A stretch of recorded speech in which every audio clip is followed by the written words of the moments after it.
বর্ষার মাঝামাঝি সময় দিনরাত আঁধার করে আনা বৃষ্টি। রেল স্টেশনের সামনের কিছুটা জায়গাও কর্দমাক্ত।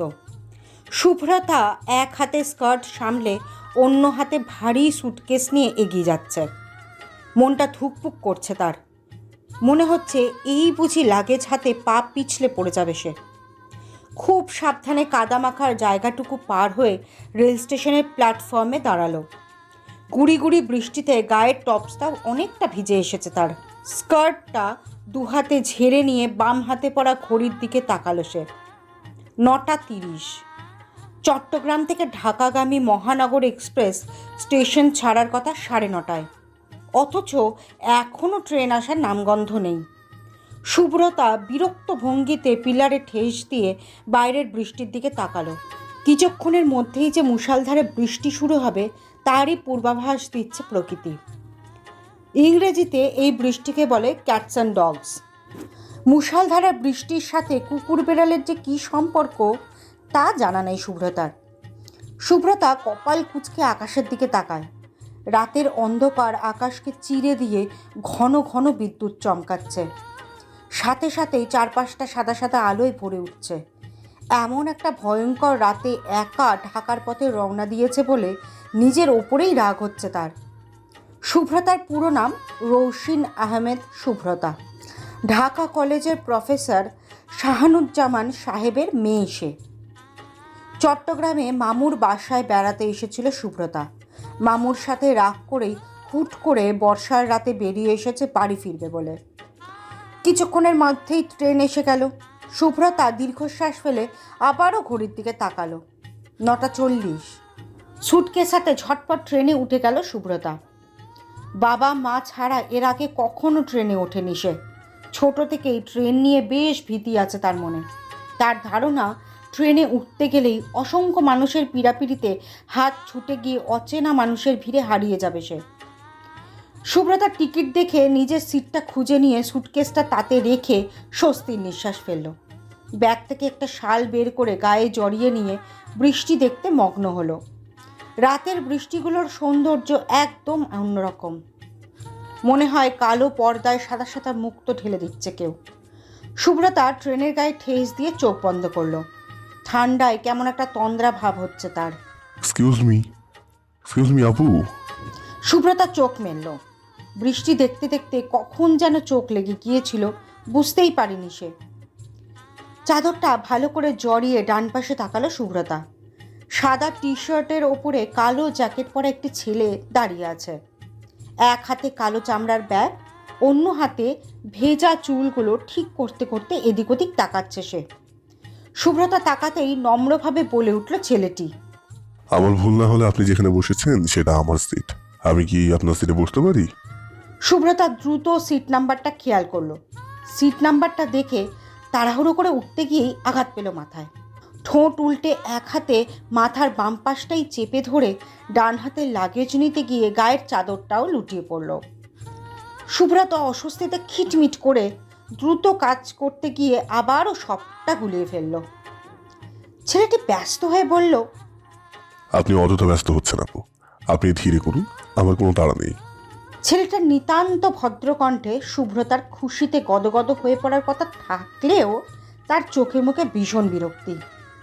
ঘুম ভেঙেই এমন অযাচিত পরিস্থিতিতে পড়ায় ছেলেটার প্রতি অসম্ভব ক্ষেপে আছে সে।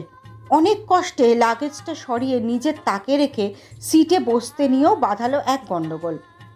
সিটের এক কোনায় রাখা পানির বোতলটা উল্টে গিয়ে সিটের খানিকটা ভিজিয়ে দিল সে। ছেলেটা নীরবে সবটা সহ্য করলেও চোখে মুখে বিরক্তির ছাপ স্পষ্ট। ভুরু দুটো খানিকটা কুঁচকে আছে, মুখটাও গম্ভীর। শুভ্রতা বোতলটা ঝটপট তুলে নিয়ে ওনার কোণ দিয়ে পানিটা মুছে দিয়ে হাসার চেষ্টা করে বলল, সরি। ছেলেটি গম্ভীর স্বরে বলল, ইটস ওকে। ট্রেন ছাড়তে ছাড়তে প্রায় 10:45 বেজে গেল। ট্রেনের জানলা দিয়ে বৃষ্টির ছাঁচ আসছে। শুভ্রতার কাছে ব্যাপারটা ভালো লাগলেও সামনে বসা ছেলেটার ব্যাপারটা চরম বিরক্ত। ভ্রু কুঁচকে জানলাটির দিকে তাকিয়ে থেকে খানিক বাদে জানলাটাই বন্ধ করে দিল সে। শুভ্রতার ইচ্ছে হচ্ছিল ছেলেটাকে ধরে টুকরো টুকরো করে রেল লাইনে ফেলে দিতে, কিন্তু তা সম্ভব নয় বলে চুপচাপ বসে রইল। কিছুক্ষণ আগে করা নিজের বোকামিতে নিজেরই বিরক্ত হচ্ছে সে। সময়টাকে পিছিয়ে নেওয়ার অপশন থাকলে কিছুক্ষণ আগের সময়টুকু ক্রপ করে পৃথিবী থেকে নাই করে দিত, এক মুহূর্তও ভাবত না সুব্রতা। ঘড়িতে 10:30 বাজতেই হঠাৎই অজেনা ভয় হানা দিল তার মনে। রাতের ট্রেনে কেবিন নেওয়ার মতো বোকামির জন্য আবারও নিজেকে বকতে লাগলো সে। ভেবেছিল বৃষ্টির রাতে কেবিনে চাদর মুড়ি দিয়ে ঘুমিয়ে ঘুমিয়ে পৌঁছে যাবে ঢাকা, কিন্তু কেবিনের অংশীদার যে একটা ছেলেও হতে পারে সেটা তার মাথাতেই আসেনি। এই রাত বিরেত ফাঁকা কেবিনে ছেলেটি যদি তার উপর হামলে পড়ে তখন কি হবে? সুব্রতা ভয়ে ভয়ে ছেলেটির দিকে তাকালো। ছেলেটি কানে হেডফোন লাগিয়ে ভ্রু কুঁচকে ল্যাপটপ দেখায় মগ্ন। তাকে দেখে মনে হচ্ছে খুবই জরুরি কাজে ব্যস্ত সে। সুব্রতা বেশ কয়েকবার দোয়া দরদ করে বুকে ফু দিয়ে একটা দীর্ঘশ্বাস ফেলল। চাদরটা ভালো করে জড়িয়ে নিয়ে সিটের এক কোণায় জড়সড় হয়ে বসে সন্দেহী দৃষ্টিতে বারবার তাকাতে লাগলো। সুব্রতাকে সম্পূর্ণ অ্যাভয়েড করাটাকেও কেমন যেন রহস্যজনক মনে হচ্ছে তার। আচ্ছা, ছেলেটা সুব্রতার ঘুমিয়ে পড়ার অপেক্ষা করছে না তো? দীর্ঘ 1.5 ঘন্টা পর মুখ তুলে তাকালো ছেলেটি। অত্যন্ত নম্র কণ্ঠে বলল, আমার একটা কনফারেন্স আছে, আমি কনফারেন্সটা অ্যাটেন্ড করলে আমার সাউন্ডে কি সমস্যা হবে আপনার? সুব্রতা অদ্ভুত চোখে তাকালো। ভ্রু কুঁচকে কিছু একটা ভেবে নিয়ে হাসার চেষ্টা করে মাথা নাড়ল, যার অর্থ তার কোনো সমস্যা হবে না। সুব্রতার উত্তর পেয়ে আবারও ল্যাপটপে মুখ গুজল ছেলেটি। খানিক বাদেই ইংরেজিতে বকবক করতে লাগলো সে। সুব্রতা মুখের সামনে একটি বই ধরে বইয়ের উপর দিয়ে আর চোখে বারবার ছেলেটির দিকে তাকাচ্ছে। ছেলেটির অতি ভদ্র ব্যবহার ঠিক নিতে পারছে না সে। কথায় আছে, অতি জিনিসটাই খারাপ। এই ছেলেটার ক্ষেত্রে প্রবাদটা কতটুকু প্রযোজ্য তাই ভাবছে সে। মাঝরাতে ট্রেন থামলো। গন্তব্যে নয়, গন্তব্যের মাঝের কোনো একটা স্টেশনে। বাইরে গুড়ি গুড়ি বৃষ্টি, একটু আগেও ঢালা বর্ষায় মুখর হয়েছে পৃথিবী। ট্রেনের বাইরে ঘুটঘুটে অন্ধকার। নিস্তব্ধ রাত্রির নিস্তব্ধতাকে চিরে দিতেই কাছের কোনো ডোবায় ডেকে উঠছে ব্যাঙ। প্রায় 8 ঘন্টা হতে চলল ট্রেন ছাড়ার নাম নেই। মাঝরাতে কোনো স্টেশনে এতক্ষণ ট্রেন আটকে রাখার কারণ যে কী হতে পারে বুঝতে পারছে না সুব্রতা। সামনে বসা ছেলেটি হেডফোন কানে দিয়ে সিটে গা এলিয়ে চোখ বন্ধ করে শুয়ে আছে। সুব্রতার মনটা কেমন যেন কু ডাকছে। মাঝরাতে এভাবে ট্রেন থেমে যাওয়ার ব্যাপারটা কিছুতেই হজম হচ্ছে না তার। কই, বাবা মার সাথেও তো রাতের ট্রেনে যাতায়াত করেছে সে, এমন তো কখনো হয়নি।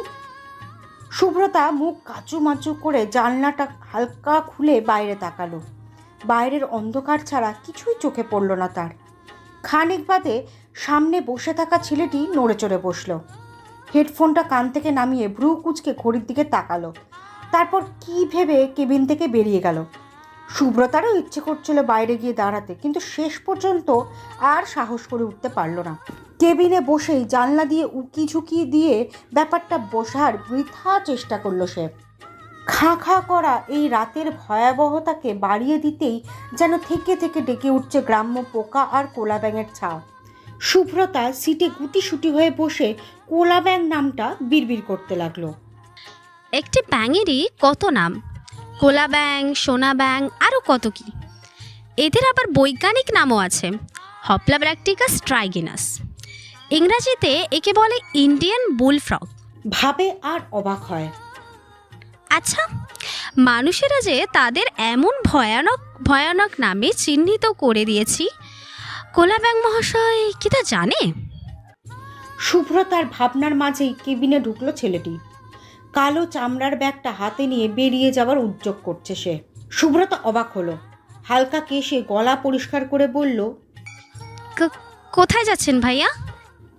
ছেলেটি ব্যাগ কাঁধে তুলে নিতে নিতেই সুব্রতার দিকে তাকালো।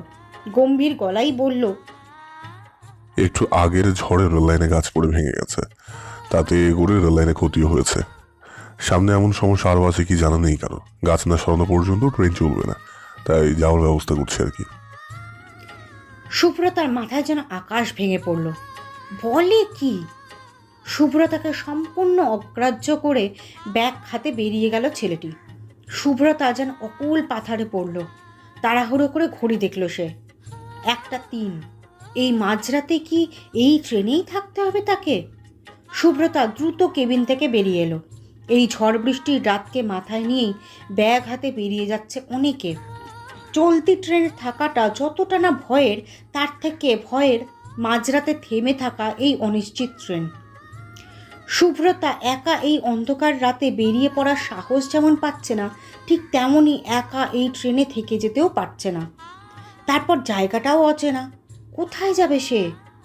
শুভ্রতার এত সব ভাবনার মাঝে তাকে চমকে দিতেই যেন তুমুল শব্দে বাজ পড়ল কোথাও। বিদ্যুৎ চমকানোর আলোয় বড় বড় করে লেখা স্টেশনের নামটা চোখে পড়ল তার, আশুগঞ্জ রেল স্টেশন, ব্রাহ্মণবাড়িয়া। হঠাৎ কি মনে করে দৌড়ে কেবিনে গেল শুভ্রতা। ভারী লাগেজটা নিয়ে ঝটপট ট্রেন থেকে নেমে পড়ল সে। বাম হাতের স্কার্টটা হালকা তুলে দৌড় লাগালো ওই ছেলেটির পিছু পিছু। কিছুটা কাছাকাছি যেতেই ডেকে উঠল শুভ্রতা, এই যে ভাইয়া, শুনছেন? একটু দাঁড়াবেন প্লিজ। ছেলেটি থমকে দাঁড়ালো। এদিক ওদিক তাকিয়ে পেছনে তাকাতেই শুভ্রতাকে দেখতে পেল সে। অন্ধকারে ছেলেটির চেহারা দেখতে পেল না। শুভ্রতা হাঁটুতে ভর দিয়ে হাঁপাতে হাঁপাতে বলল, আপনি কোথায় যাচ্ছেন? ছেলেটি বলল, তখনই তো বললাম বাড়ি ফেরার চেষ্টা চালাচ্ছি। না তা নয়, আপনি কোন শহরে যাচ্ছেন সেটা জিজ্ঞেস করছিলাম। ঢাকায়। ছেলেটির উত্তর পেয়ে শুভ্রতা খুশি হলেও ছেলেটির বিরক্ত ভাবটাও বেশ বুঝতে পারল সে। মনের মাঝে অস্বস্তি আর ভয় কাজ করলেও অনুরোধ গলায় বলে উঠল শুভ্রতা, আমিও ঢাকায় যাব, আমাকে সাথে নেবেন প্লিজ। শুভ্রতার কথায় ছেলেটির মুখের ভাব কেমন হলো অন্ধকারে তার চোখে পড়ল না তার। কিছুক্ষণ চুপ করে থেকে ছেলেটি শান্ত গলায় উত্তর দিল, এই জায়গাটুকু সেফ নয়, আর তাছাড়া এখন অনেক রাত। আপনি আমার সাথে থাকলে অনেক বিপদে পড়তে হতে পারে। আই থিঙ্ক বুঝতে পারছেন। সরি। শুভ্রতা আকুতি নিয়ে বলল, প্লিজ দেখুন, আপনি আমার সহযাত্রী, তাছাড়া অ্যাজ আ পার্সন একটা মেয়েকে এভাবে ফেলে যেতে পারেন না। আমি একা একা এসছি, আপনাকে যা একটু চিনি আর সবাই অপরিচিত। এত রাত্রে ট্রেনে থেকে যাওয়াটাও তো রিস্ক, বলুন প্লিজ। ছেলেটি ছোট্ট নিঃশ্বাস ফেলল। বিরক্তিতে তার সারা শরীর শিরশির করছে। নিজের মনে বিড়বিড় করে বলল, আজ এরা ঝামেলা। কিছুক্ষণ অপেক্ষা করে বলল, আচ্ছা চলুন। শুভ্রতা খুশিতে গদগদ হয়ে বলল, থ্যাঙ্কস। ছেলেটি কিছু বলল না। একে তো মাঝরাত, তার ওপর টিপটিপ বৃষ্টি। এমন একটা রাতে রাস্তাঘাটে মানুষ তো দূরের কথা, দু একটা গাড়িও চোখে পড়া দেয়। গাছের পাতা বেয়ে পড়া বৃষ্টির পানির শব্দ আর দুজনের পায়ের ছপছপ আওয়াজ যেন রাতটিকে আরও রহস্যময় আর ভৌতিক করে তুলেছে ক্রমাগত। সুব্রতার মনে হাজারো প্রশ্ন ঘুরপাক খাচ্ছে। অচেনা অজানা একটা ছেলের সাথে এমন নিস্তব্ধ একটি রাত্রে অচেনা রাস্তায় হেঁটে চলেছে ভাবতেই শরীর শিউরে উঠছে তার। সুব্রতার মা রাদিবা আহমেদের জ্ঞান হারানোর জন্য এই ছোট্ট খবরটুকুই যথেষ্ট। সুব্রতা ছেলেটিকে ঠিক বিশ্বাস করে উঠতে পারছে না, আবার অবিশ্বাসও করতে পারছে না। এই মাঝামাঝি ধরনের ফিলিংসটা খুব বাজে। এতে না বিশ্বাস করে মনকে আশ্বস্ত করা যায়, আর না অবিশ্বাস করে স্বস্তির নিঃশ্বাস ফেলে বলা যায় ছেলেটা খারাপ, ভয়ানক খারাপ। সুব্রতার ভয় আর আতঙ্ককে আরও একচোট বাড়িয়ে দিতেই কোনো এক গলির ভেতর থেকে ডেকে উঠল একটা কুকুর। নিস্তব্ধতার মাঝে হঠাৎ এমন শব্দে চমকে উঠে ছেলেটার দিকে কিছুটা চেপে দাঁড়িয়ে হাঁটতে লাগলো সুব্রতা। পরিচিত কেউ হলে নির্ঘাত শক্ত করে হাত চেপে ধরত সুব্রতা, কিন্তু এই তো অপরিচিত এক যুবক। একটা দীর্ঘশ্বাস ফেলে জিভ দিয়ে ঠোঁট ভিজিয়ে নিয়ে বলল সুব্রতা, কোথায় যাচ্ছি আমরা? ছেলেটি শান্ত গলায় বলল, একজন বললো সামনে একটা বাজার আছে, ওখানে সিএনজি পেলেও পেতে পারি। আমরা এখন বাজারের দিকে এগোচ্ছি, সাবধানে, সামনে গর্ত আছে। সুব্রতা গর্ত খেয়াল করলো, তারপর নিচু গলায় বলল, আর কতক্ষণ হাঁটতে হবে? জানি না, মনে হয় চলে এসেছে, চলুন দেখি। কয়েক মিনিট হাঁটার পর বাজারে গিয়ে পৌঁছালো তারা। কিন্তু এই অন্ধকার বর্ষার রাতে বাজারটাকে ঠিক বাজার বলে বোধ হচ্ছে না। সব দোকানপাটের শাটার নামানো, চারিদিকে মানুষের ছায়া পর্যন্ত নেই। বেঞ্চের নিচে কাগজ দিয়ে পেঁচানো ঠেলা গাড়ির ওমে শুয়ে থাকা একটা দুটো কুকুর শুধু মাথা উঁচিয়ে ডেকে উঠল। দুবার ডেকে আবারও গলা নামিয়ে আরাম করে ব্যস্ত হয়ে পড়ল শুতে। সুব্রতার নিজের গালে নিজেরই চড় লাগাতে ইচ্ছে করছে। কি দরকার ছিল এই রাতে বাসা থেকে বের হওয়ার, বিরক্তিকর। কিছুক্ষণ অপেক্ষা করতেই একটা সিএনজির দেখা মিলল তাদের। ছেলেটি হাত উঁচিয়ে সিএনজি থামাতে বলে ড্রাইভারের দিকে এগিয়ে গেল। সিএনজির ওপর 2 হাত রেখে খানিকটা ঝুঁকে গিয়ে বলল, মামা ঢাকা যাবা? না মামা, এই রাইতে অত দূর ট্রিপ লইতাম না, তার উপর ঝড় বৃষ্টি। মামা যাও না একটু কষ্ট করে, 3 ডাবল ভাড়া দেবো নি মামা, তাও চলো। না মামা, হয়তো না, সামনে চেকপোস্ট আছে, পুলিশ আটকাইব, আমার কাগজপত্র ঠিক নাই, নয়তো দিয়ে দিতাম মামা। এটা কোনো কথা? আজ এখানে কি বাস সার্ভিস কিছু পাবো মামা? না এই রাইতে তো পাইবেন না, এমন ঝড়ের রাইতে বের হইছেন কেন? এখন কোনো গাড়ি ঢাকা যাইতো না, তাও দেখেন পাইলেও পাইতে পারেন। ছেলেটি হালকা হেসে বলল, আচ্ছা ধন্যবাদ মামা, তুমি যাও। সিএনজি ড্রাইভার চলে যেতেই ছেলেটি সুব্রতার পাশে গিয়ে দাঁড়ালো। বিদ্যুৎ চমকানোর আলোয় ছেলেটির কপালে চিন্তার ভাঁজটি স্পষ্ট দেখতে পেল সুব্রতা। আবারও বিদ্যুৎ চমকিয়ে মুষালধারে বৃষ্টি শুরু হলো। দুজনেই দৌড়ে গিয়ে একটি দোকানের দাওয়ায় দাঁড়ালো। দোকানের ভাঙাচোরা অবস্থা দেখে মনে হচ্ছে দোকানটা একটা চায়ের দোকান। এদিক সেদিক চোখ ঘুরিয়ে জড়সড় হয়ে দাঁড়ালো সুব্রতা। শীতে থেকে থেকে কেঁপে উঠছে সে। এমন একটা বাজে পরিস্থিতিতে আগে কখনো পড়েনি সে। এই ছেলেটা যদি এখন ওর ওপর হামলেও পড়ে, তবুও কিচ্ছু করার নেই সুব্রতার। ভয়ে অসহায়ত্বে পা ছড়িয়ে কাঁদতে ইচ্ছে করছে তার। ডান হাতে বাম হাতের বাহু ঘষতে ঘষতে কাপা গলায় বলে উঠল সুব্রতা, এই এখন কি হবে? কিভাবে যাব আমরা? ছেলেটির সহজ স্বীকারোক্তি। জানি না, আপনার বেশি ঠান্ডা লাগলে আমার জ্যাকেটটা দিতে পারেন। সুব্রতা হাসার চেষ্টা করে বলল, থ্যাঙ্কস, বাট লাগবে না, আমি ঠিক আছি। আরও কিছুক্ষণ নীরবে বৃষ্টির শব্দ শুনল দুজন। টিনের চালে ঝনঝন করে বেজে চলেছে বৃষ্টির প্রতিটি ফোঁটা। দুজনের মনেই উদ্বেগ, বাড়ি কি করে পৌঁছাবো এবার। প্রায় আধ ঘন্টা দাঁড়িয়ে থাকার পর নিজের ফোনটা বের করে কাউকে ফোন লাগালো ছেলেটি। 2 বার রিং হওয়ার পর ফোনটা রিসিভ হলো। হ্যালো আরাফ। ওপাশ থেকে ঘুমো ঘুমো গলায় বলে উঠল কেউ। হ্যাঁ, কে? আমি সাদাব। এই তুই না ব্রাহ্মণবাড়িয়ার? হ্যাঁ, কেন বলতো? এই রাইতের বেলায় তুই এই কথা জিজ্ঞাসা করার জন্য ফোন দিয়েছিস? অলওয়েজ বেশি কথা না বলে চলে না তোর? হ্যাঁ এনিওয়েজ, এখন তুই কই, ঢাকায় নাকি ব্রাহ্মণবাড়িয়া? ঢাকা এসেছি দোষ, বড় খালামণির বাসা বেশ কয়েক বছর যাওয়া হয় নাই, তাই এসেছে। কিন্তু কাহিনীটা কি?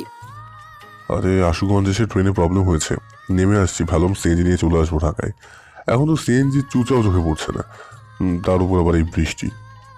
আরাফ উদ্বেগ মাখা গলায় বলল, এখন কই আছিস তুই?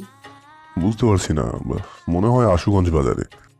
হায় আল্লাহ, এত রাইতে তুই ওখানে সিএনজি পাবি না দোষ, তারপর আবার বলছিস বৃষ্টি।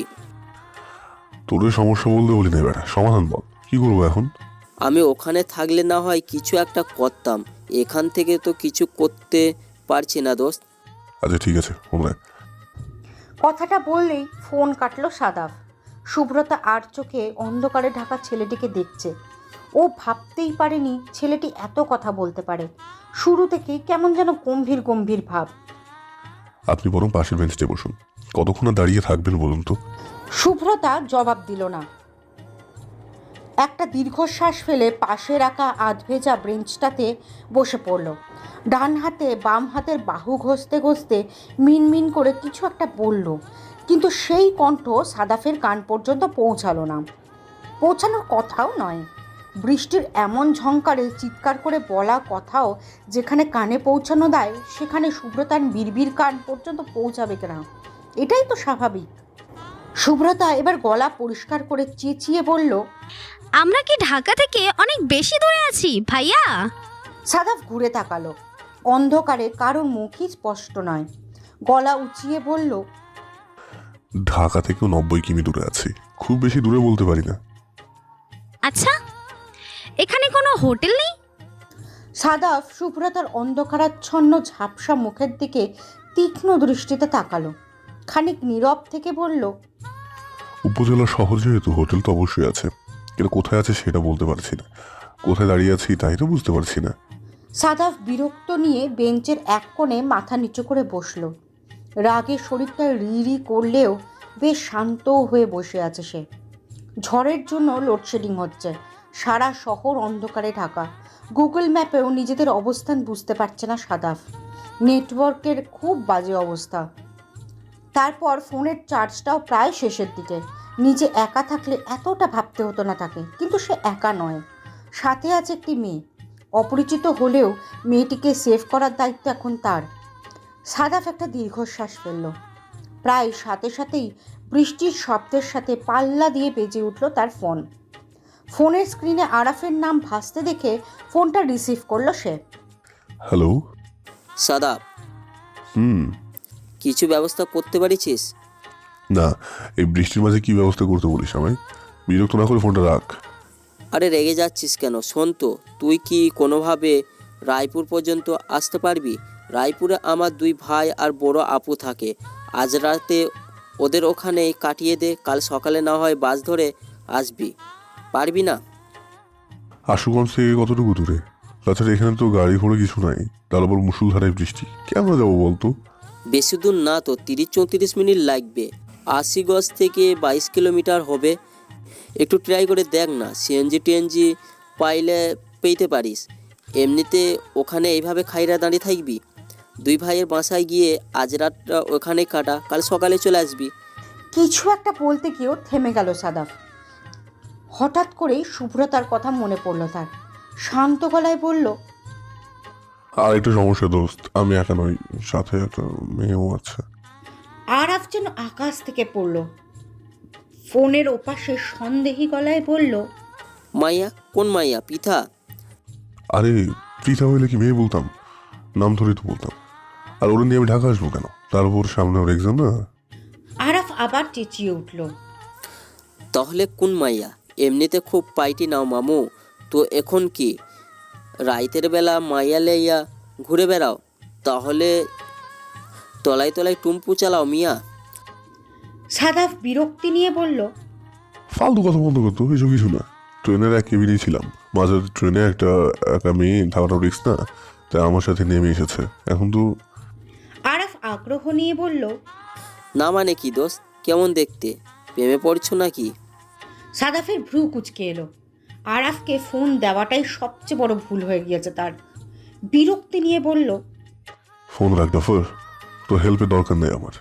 আরাফ ক্ষুণ্ণ মনে বলল, চেঁচাচ্ছ কেন? আচ্ছা যা, বলা লাগবে না, ফিরে বলিস। এখন রায়পুর যাওয়ার ব্যবস্থা কর, আমি 2 ভাইয়াকে বইলা দিচ্ছি। সাদা ফোন রেখে উঠে দাঁড়ালো। শুভ্রতাকে উদ্দেশ্য করে বলল, আপনি এখানে বসুন, আমি আরেকটু এগিয়ে দেখি সিএনজি টিএনজি পাই কিনা। এখান থেকে রায়পুরে যেতে পারলে একটা থাকার ব্যবস্থা হবে। আপনার কোনো সমস্যা নেই তো? শুভ্রতা কি বলবে বুঝতে পারছে না। হ্যাঁ বলবে নাকি না বলবে তা নিয়েও বিরাট সমস্যা। সাদাফ ওর উত্তরের অপেক্ষা না করে ঘড়িটা খুলে বেঞ্চের ওপর রেখে বৃষ্টি মাথায় করে বেরিয়ে পড়ল। কোথায় গেল কে জানে। সাদাফ বের হওয়ার খানিক বাদে ঠান্ডা, ভয় আর দুশ্চিন্তায় মরো অবস্থা শুভ্রতার। এতক্ষণ শুধু বাড়ি ফেরার টেনশন থাকলেও এখন তার সাথে যোগ হয়েছে ভূতের টেনশন। আশেপাশে বৃষ্টির শব্দ ছাড়া কিছুই কানে আসছে না। অন্ধকারে নিজের হাত দেখাটাও যেখানে দুষ্কর, সেখানে শুভ্রতার মনে হচ্ছে তার পাশেই হয়তো কেউ দাঁড়িয়ে আছে। বিশ্রী চোখ দুটো দিয়ে তার দিকে ট্যাপ ট্যাপ করে তাকিয়ে আছে। এক্ষুনি ভয়ঙ্কর চেহারা নিয়ে হামলে পড়বে তার ওপর। শুভ্রতা ঢোক গিলে কাঁপা কাঁপা বুক নিয়ে পাশে তাকায়। অন্ধকার ছাড়া কিছুই চোখে পড়ে না তার। তবুও ভয়, প্রচণ্ড রকম ভয়। শুভ্রতা মনে মনে দোয়া দরুদ পড়তে থাকে। দোয়া পড়ে বুকে ফু দিয়ে বিড়বিড় করে সে, হে মাবুদ, হে রক্ষাকর্তা, এবারের মতন বাঁচিয়ে দাও। আই প্রমিস আর জীবনে এমন বোকামো করবো না আমি। প্লিজ প্লিজ, একবারই শেষ। শুভ্রতার এবার কান্না পাচ্ছে। ট্রেনে থাকতে শেষ কথা হয়েছিল বাসায়। না জানি কত চিন্তা করছে মা, এই অন্ধকারে ফোনটাও খুঁজে পাওয়া যাচ্ছে না। ছেলেটা কোথায় গেল কে জানে। সুব্রতার মনে হচ্ছে ঘড়ির কাঁটা ঘুরছে না। একদম স্থির হয়ে উৎসাহী চোখে সুব্রতার করুণ পরিণতি দেখছে আর মুখ টিপে হাসছে। সুব্রতার ফারদান হাসান নামক ছেলেটিকে কেঁচোয় ভরা ডোবায় ডুবিয়ে মারতে ইচ্ছে করছে। একমাত্র এই ব্যক্তিটির জন্যই এতটা করুণ অবস্থা তার। এই ছেলে তাকে দেখতে এসেছিল বলেই তো মামুর সাথে রাগ করে বেরিয়ে এসেছে সে। কী দরকার ছিল তাকে দেখতে আসার? আর যদি দেখতে আসতেই হতো তাহলে রাত্রে কেন? দিনে আসতে পারলো না? তাহলে তো দিনের বেলায় রাগ করে ব্যাগ উঠিয়ে চলে আসতো সুব্রতা। এমন সময় জ্ঞানহীন একজন মানুষ কি করে প্রফেসর হয় বুঝে উঠতে পারে না সুব্রতা। বেয়াদব একটা। ভয়ে যখন স্ট্রোক করবে অবস্থা, ঠিক তখনই কারো ডাক কানে এলো তার। রাস্তায় একটা সিএনজি থেকে তাকে উদ্দেশ্য করেই ডাকছে কেউ। সুব্রতার ভয়টা শিরায় উপশিরায় ছুটতে লাগলো ক্রমশ। সুব্রতার সারা শব্দ না পেয়ে সিএনজি থেকে নেমে তার সামনে এসে দাঁড়ালো কেউ। বলল, কখন থেকে ডাকছিলাম, সাড়া দিচ্ছিলেন না কেন? দ্রুত চলুন, অনেক কষ্টে একটা সিএনজি জোগাড় করেছি। সুব্রতা উঠে দাঁড়াতে দাঁড়াতে বলল, এই সিএনজি ঢাকা যাবে? সাদাফ ব্যাগ কাঁধে নিয়ে ঘড়িটা পকেটে পুরে ভেজা চুপচুপে শরীর থেকে পানি ঝাড়তে ঝাড়তে বলল, না, রায়পুরা পর্যন্ত যাবে, ওখানে আমার বন্ধু দুলাভাইয়ের বাসা। প্লিজ তাড়াতাড়ি চলুন। কথা শেষ করে সুব্রতার লাগেজটাও নিজের হাতে তুলে নিয়ে সিএনজির দিকে এগিয়ে গেল সে। সুব্রতা কিছুক্ষণ চুপচাপ দাঁড়িয়ে থেকে ছুটে গিয়ে উঠে পড়ল সিএনজিতে। সাদাফের গা বেয়ে জল গড়াচ্ছে, ঠান্ডাটা বোধহয় এবার লেগেই যাবে। সিএনজির দুধারেই পর্দা টেনে দেওয়া হয়েছে। বাতাসের তেজে পর্দা সরে গিয়ে বারবার ভিজিয়ে দিচ্ছে শরীর। অন্ধকারে দুটো পর্দার আড়ালে বসে আছে অচেনা দুজন মানুষ। কি একটা দমবন্ধকর পরিস্থিতি। না আছে মুখে কোনো কথা, আর না আছে কথা বলার কোনো ইচ্ছে। দুজনেই দুশ্চিন্তায় অস্থির। প্রায় আধ ঘন্টা 40 মিনিট পর রায়পুরা গিয়ে পৌঁছালো তারা। আরাফ যে রাস্তায় দাঁড়াতে বলেছিল সেখানেই একটা ভাঙা ঘরের কাছে দাঁড়ালো ওরা। বৃষ্টি অনেকটাই কমে এসেছে এখন, দু একটা ফোঁটা পড়ছে মাত্র। সাদাফ ভাড়া মিটিয়ে আরাফকে কল করলো, কিন্তু রিসিভ হলো না। 2-3বার ট্রাই করার পর বিরক্ত হয়ে পড়লো সাদাফ। আরাফ এতটা কেয়ারলেস কী করে হতে পারে ভাবতেই পারছে না সে। প্রায় 10 মিনিট চুপচাপ দাঁড়িয়ে থাকার পর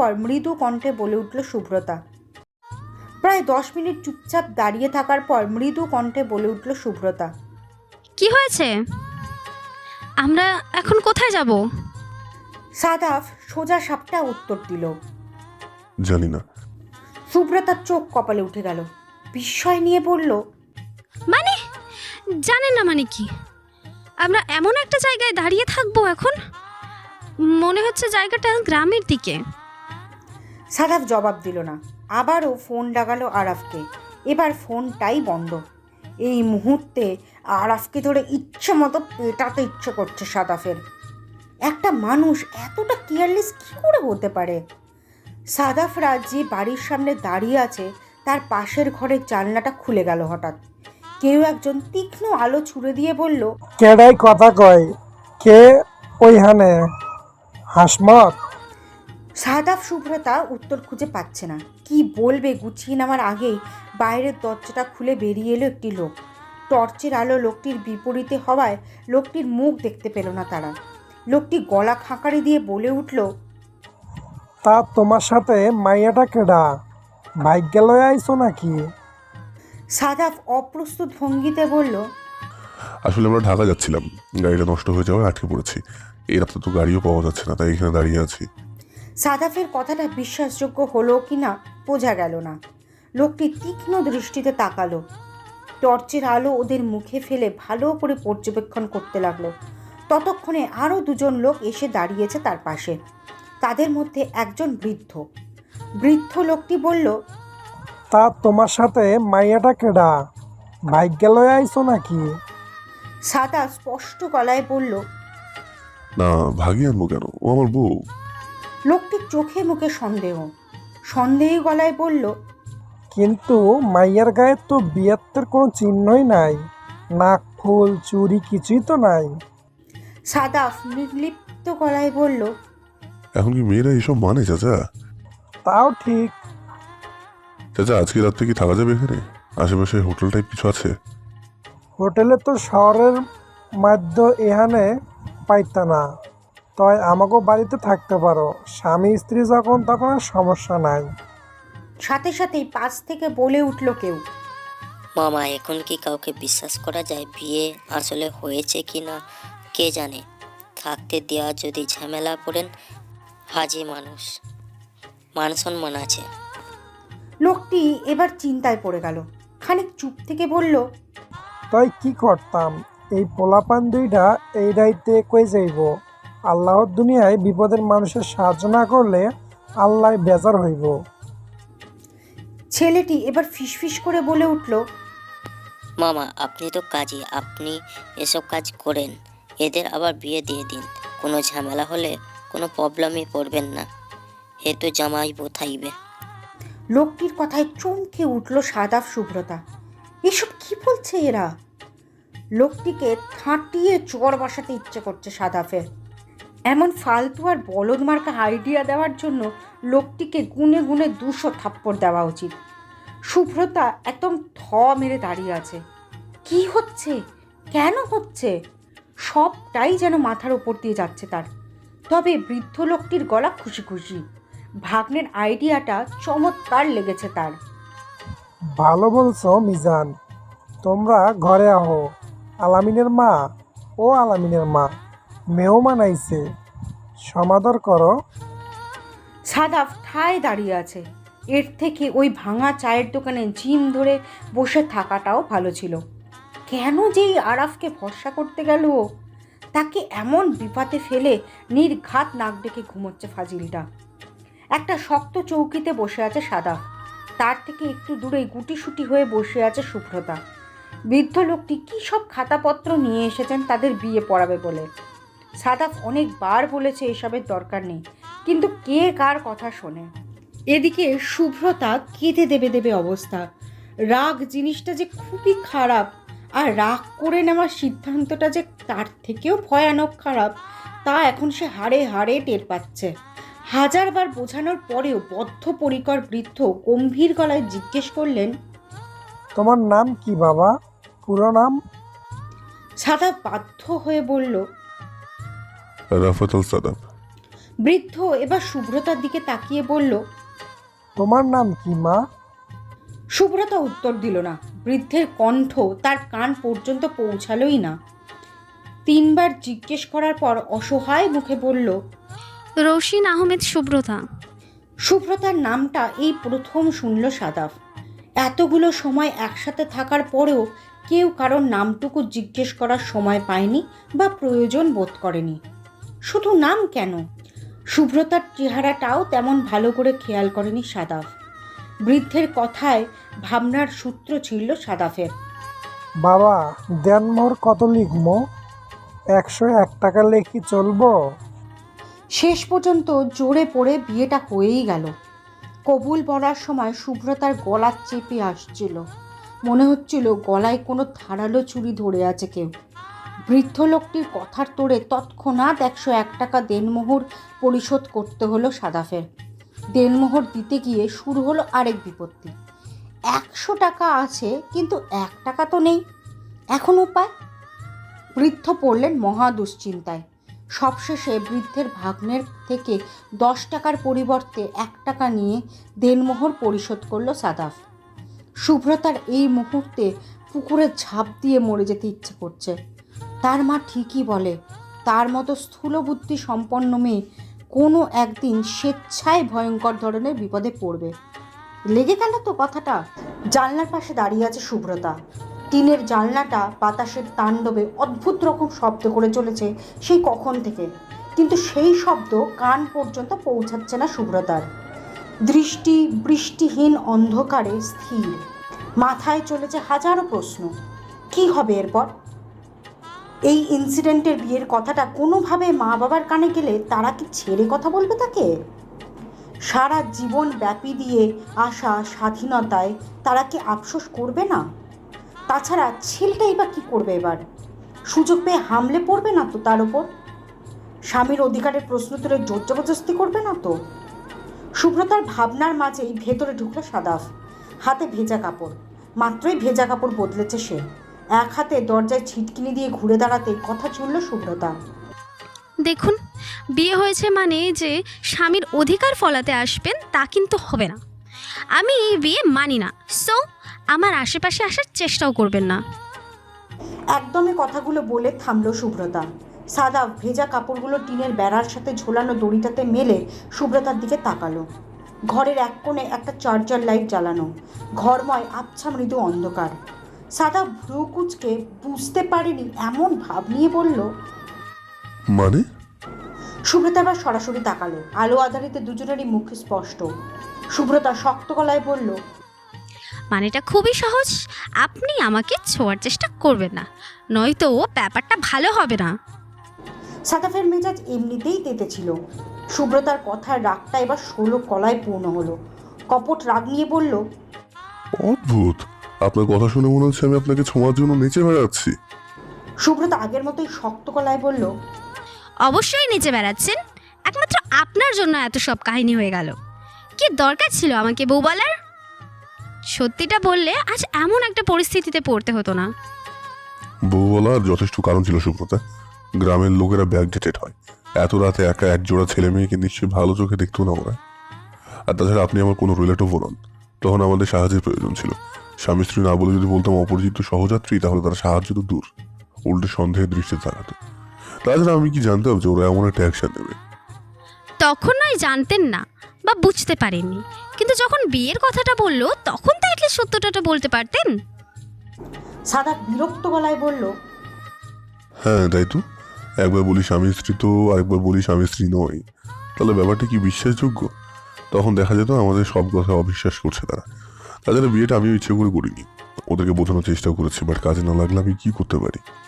সুব্রতা দীর্ঘশ্বাস গোপন করে আবারও জানলার বাইরের অন্ধকারের দিকে চোখ রাখল। তর্ক করার ইচ্ছে বা শক্তি কোনোটাই নেই তার। মৃদু গলায় প্রশ্ন করল, এখান থেকে ঢাকা যাওয়ার উপায় কি? সাদাফ বিছানার এক কোণায় বসে বলল, বাড়ির সাথেই তো রাস্তা। ওনারা বললো রাস্তা থেকে অটোরিকশা দিয়ে বাস স্ট্যান্ড পর্যন্ত গেলে ওখান থেকে বাস ধরে ঢাকার বাস নাকি অ্যাভেলেবল আছে। সুব্রতা ছোট্ট করে জবাব দেয়। ও, সাদাফ একটা দীর্ঘশ্বাস ফেলে উঠে দাঁড়ালো। সুব্রতাকে উদ্দেশ্য করে বলল, চাইলে বিছানায় ঘুমোতে পারেন আপনি, চিন্তা করবেন না, আমি বিছানায় শোবো না। ঘরের কোণে একটা পাটি গোছানো আছে, আমি ওতেই ম্যানেজ করে নেব। সুব্রতার কথার উত্তরের অপেক্ষা না করে গুটানো পাটি মেঝেতে বিছিয়ে নিল সাদাফ। বিছানা থেকে একটা কাঁথা আর একটা বালিশ নিয়ে চোখ মুখ ঢেকে শটান শুয়ে পড়ল সে। সাদাফের ঠান্ডার ধাঁচ ভালো না। একবার ঠান্ডা লেগে গেলে দীর্ঘদিন জ্বরে ভুগতে হয় তাকে। এই জ্বর আর ঠান্ডার হাত থেকে বাঁচতে এই মুহূর্তে অ্যান্টিবায়োটিক, 1 কাপ কড়া কফি আর চমৎকার একটা ঘুম প্রয়োজন তার। ভ্রমণপ্রিয় সাদাফের কাছে মেডিসিন থাকলেও কফি খাওয়ার জোগাড় নেই, তাই কফির আশা বাদ দিয়ে চমৎকার একটা ঘুমের প্রস্তুতিতে মেতে উঠল সে। কিন্তু সুব্রতার চোখে ঘুম নেই। এখনও জানলার পাশে চুপচাপ দাঁড়িয়ে আছে সে। অযাচিত এক পরিস্থিতির শিকার হয়ে নিজেকে পৃথিবীর সবচেয়ে অসহায় লাগছে তার। যেভাবেই হোক এখান থেকে বের হতে হবে তাকে, নয়তো বাবা মার সামনে দাঁড়ানোর সাহসটুকু জোগাড় করতে পারবে না। বিয়ে নামক ঝঞ্ঝাট থেকে বাঁচতে মুক্ত পাখির মতো উড়তেই মামুর বাসা থেকে একরকম পালিয়ে এসেছে সুব্রতা। কিন্তু ভাগ্যের নির্মম পরিহাসে বিয়ে নামক ঝঞ্ঝাটেই বাঁধতে হলো তাকে। সারা রাতে ঝড় বৃষ্টির পর সকালটা যেন সোনালি আলোয় মেতে উঠেছে। গাছগাছালিগুলো সারা রাত ধুয়ে পরিষ্কার হয়ে সূর্যের নরম আলোয় নিজেদের স্নিগ্ধ রূপ দেখাতে ব্যস্ত হয়ে পড়েছে। পাখির কিচিরমিচির আর মানুষের ব্যস্ত কথাবার্তার কলরবে ঘুম ছুটে গেল সাদাফের। আর মোড়া ভেঙে চোখ পিটপিট করে তাকালো। ডান পাশের টিনের জানলাটা খোলা, সেদিক থেকেই রোদের ঝিলিক এসে লাগছে তার চোখে। জানলার বাইরে ঝকঝকে নীল আকাশে কয়েক সেকেন্ড দৃষ্টি নিবদ্ধ করে উঠে বসে সাদাফ। সচেতন চোখে বিছানার দিকে তাকায়। বিছানা ফাঁকা। সাদাফের কপাল কুঁচকে আসে। বালিশের পাশ থেকে ফোনটা নিয়ে সময় দেখে 8:20। গ্রামের ঘড়িতে 8টা মানেই অনেক বেলা। সাদাফ তাড়াতাড়ি উঠে দাঁড়ায়। দরজার ছিটকিনি খোলা। সাদাফ সতর্ক চোখে এদিক ওদিক তাকায়। কাঁথা আর বালিশটা বিছানায় তুলে রেখে পাটি গুটিয়ে দরজার পাশে রাখে সে। মনে মনে সুব্রতাকে খোঁজে। কোথায় গেল মেয়েটা? দড়িতে শুকাতে দেওয়া কাপড়গুলো গুছিয়ে ব্যাগে রাখতে গিয়ে ব্যাগের পাশেই ভাঁজ করা কাগজ চোখে পড়ে তার। কাপড়গুলো ব্যাগের পাশে রেখে কৌতূহল নিয়ে কাগজটা মেলে ধরে সাদাফ। চিঠিটা সুব্রতার। ডায়েরির রুল টানা কাগজের মাঝ বরাবর 3টে মাত্র লাইন। আমাকে এই পর্যন্ত পৌঁছে দেওয়ার জন্য অসংখ্য ধন্যবাদ। বাকি রাস্তাটুকুর দায়িত্ব নিজের ঘাড়ে নিয়ে বেরিয়ে পড়লাম। আপনাকে ওই লোকগুলোকে আবারও জবাব দিতে হবে জানি। আশা রাখছি সামলে নেবেন। এক পলকে 3টা লাইন পড়ে নিয়ে আগের জায়গাতেই কাগজটা রেখে দিল সাদাফ। সুব্রতা চলে গিয়েছে জেনে কোনো ভাবাবেগ হলো না তার, যেন এমনটাই আশা করেছিল সে। সুব্রতার কথা বেমালুম ভুলে গিয়ে কাপড়গুলো গুছিয়ে ব্যাগে রাখতে রাখতে এই লোকগুলোকে কিভাবে ম্যানেজ করা যায় তাই ভাবছে সাদাফ। মিথ্যা খুব ক্রিটিক্যাল একটি পার্ট। সত্যের মতো হুট করে থমকে দাঁড়াতে পছন্দ করে না মিথ্যা। সে আপন গতিতে এগিয়ে যায়। একবার মিথ্যা বললে সেই মিথ্যাকে শক্তপোক্ত করে গুটি গুটি অসংখ্য মিথ্যার জন্ম নিতে হয়। তারপর সরে যেতে হয় সত্য থেকে অনেক দূরে। ব্যাগ গুছানো শেষ করে জানলা ভেদ করে আকাশের দিকে তাকায় সাদাফ। কি একটা অদ্ভুত সম্পর্কে জড়িয়ে গেছে সে আর সুব্রতা। কয়েক ঘন্টার পরিচয়ে না চাইতো স্বামী স্ত্রীর মতো পবিত্র বন্ধনে বেঁধে গেছে তারা। অথচ সুব্রতার চেহারাটা ঝাপসা ভাবেও মনে পড়ছে না সাদাফের। হয়তো কখনো পড়বেও না। দ্বিতীয়বারের মতো দেখাও হবে না তার। তাদের এই সম্পর্কের কথা জানতেও পারবে না কেউ। পৃথিবীর বুকেই রাতের অন্ধকারের সাথে ধামাচাপা পড়বে সব। কি অদ্ভুত এই পৃথিবী! কতই না অপ্রকাশ্য গোপন গল্প ধেবে আছে তার বুকে। সাদাফ দীর্ঘশ্বাস ফেলে ঘর থেকে বেরিয়ে যায়। যত তাড়াতাড়ি সম্ভব ঢাকায় পৌঁছানোর ব্যবস্থা করতে হবে তাকে। মাঘের মাঝামাঝি, শীতের তাণ্ডব শেষ হয়ে ফাল্গুনী রঙে সাজতে প্রস্তুত প্রকৃতি। তবে ঢাকায় গ্রীষ্ম, বর্ষা, শীত এই 3 ঋতু ভিন্ন অন্য কোনো ঋতু বোঝার উপায় নেই। পহেলা ফাল্গুনে বাসন্তী রঙের শাড়ি পরে রাস্তাঘাট, পার্ক, রেস্টুরেন্টে মেয়েদের বহর না ছুটলে ফাল্গুন মাসের খোঁজটাও ঠিকঠাকভাবে জোটে না সাদাফের। বনানীর 8তলা অ্যাপার্টমেন্টের 7তলায় বসে ফাল্গুনের সুবাসটাও খুব একটা পায় না সে।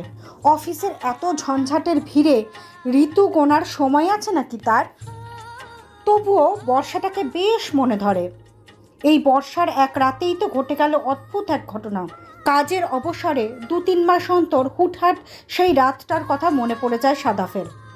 খানিক বাদে আবার ভুলেও যায়। মাঝে মাঝে নিজের মনে হাসে আর ভাবে তারও একটা বউ আছে, অন্ধকারে ঢাকা বউ। শীতের সকালের মিষ্টি আমেজ কাটিয়ে কম্বল ঠেলে উঠে বসল সাদাফ। কাচের জানলা ভেদ করে সোনালি রোদ এসে পড়েছে মেঝেতে। 4 কোণা আকারের রোদ। রোদের এই 4 কোণা রূপের কারণটা ঠিক ধরতে পারল না সাদাফ। বিছানা গুছিয়ে ফ্রেশ হয়ে রান্নাঘরের দিকে পা বাড়ালো সে। আর চোখে ড্রয়িং রুমের ঘড়িতেও চোখ বোলালো।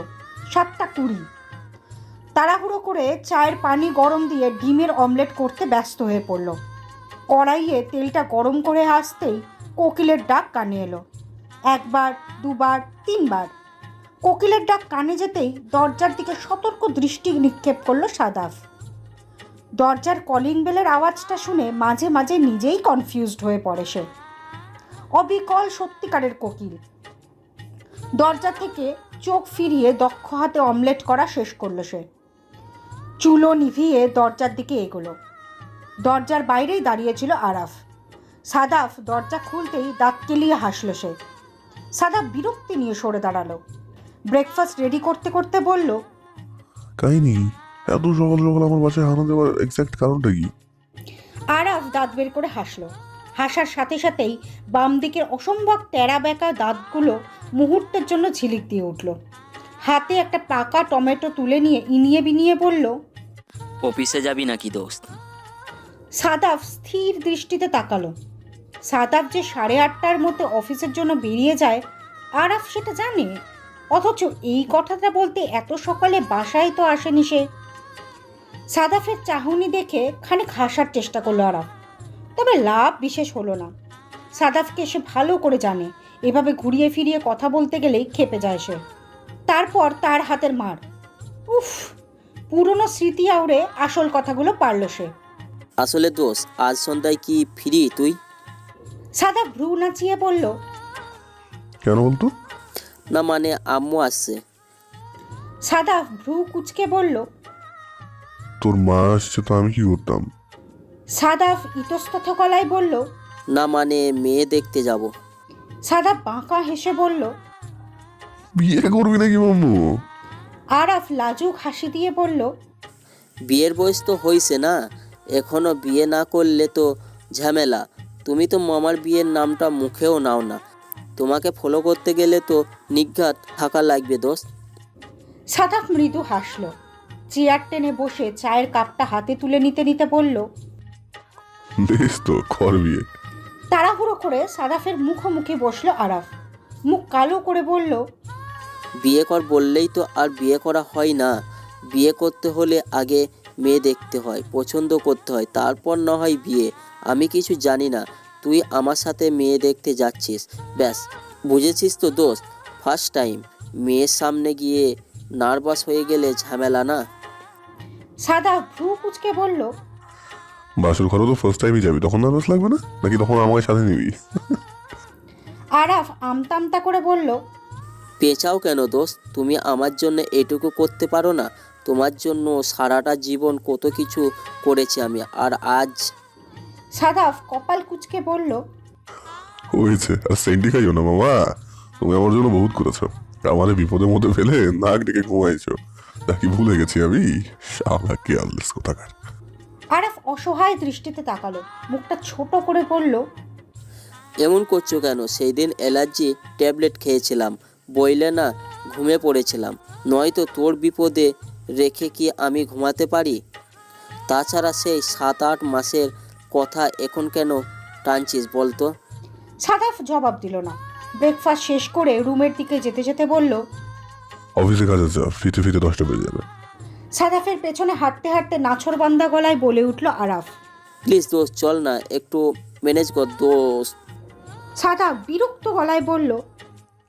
তুই ভালো করে জানিস মেয়ে দেখা বিষয়টা একদমই পছন্দ নয় আমার, তারপরও জোর করছিস কেন বলতো? আরাফ বাচ্চাদের মতো মুখ করে বলল। তোর জন্য তো আর দেখতে যাচ্ছি না, যাচ্ছি আমার জন্য। সাদাফ অফিসের শার্ট গায়ে চড়াতে চড়াতে বলল। পারবো না। আম্মু তোকে সাথে নিতে বলেছে সাদাব, আম্মু তোকে ছাড়া যাবে না দেখিস। সাদাফ টাইয়ের নট বাঁধতে বাঁধতে ছোট্ট করে নিঃশ্বাস ফেলল। ডান হাতের কবজিতে বড় ডায়ালের ঘড়িটা পড়তে গিয়ে বলল। মেয়ের বাড়ি কই, কয়টা যেতে হবে? আরাফ স্বস্তির নিঃশ্বাস ফেলে বলল। বেশি দূর না তো, এই তো উত্তর মডেল টাউনের পাশের বাসা। 7টা নাগাদ গেলেই চলবে, ডিনারের দাওয়াত দিয়েছে ওরা। সাদাফ অদ্ভুত চোখে তাকালো, বিস্মিত গলায় বলল। উত্তরা? বনানী থেকে উত্তরা খুব কাছে মনে হচ্ছে তো, ডাফা একটা। আরাফ বোকা হাসি হাসল। জানলার কাজ ভেদ করে আসা রোদে আবারও ঝিলিক দিয়ে উঠল তার বাঁকা দাঁত। কলিং বেলের প্রচণ্ড শব্দে ঘুম ভেঙে গেল সেফার। ঘুমু ঘুমু চোখটা কয়েকবার পিটপিট করে আবারও উপুর হয়ে শুয়ে পড়ল সে। খানিক বাদে আবারও সেই বিরক্তকর শব্দ। সেফা বিরক্তিতে চোখ মুখ কুঁচকে বিছানায় উঠে বসল। গায়ের টি শার্টটা টেনে ঠিক করে বিছানা থেকে নেমে দাঁড়ালো সে। এলোমেলো চুলগুলোকে হাত খোপা করতে করতে দরজার ফুটে চোখ রাখল। ফুটো দিয়ে চোখ সরিয়েই তাড়াহুড়ো করে দরজা খুলল সেফা। দরজার বাইরে দাঁড়িয়ে আছে 20-21 বছরের তরুণী, গায়ে লেমন কালারের টপস আর ব্ল্যাক স্কার্ট, গলায় ঝুলছে বিভিন্ন রঙের সংমিশ্রণে তৈরি পাতলা ওড়না, গায়ে জড়ানো কালো রঙের শাল। মেয়েটাকে দেখেই উত্তেজনায় লাফিয়ে উঠল শেফা, দুহাত শক্ত করে চেপে ধরে বলল। ওয়াটার প্রেজেন্ট সারপ্রাইজ শুভ্রতা, তুই হঠাৎ?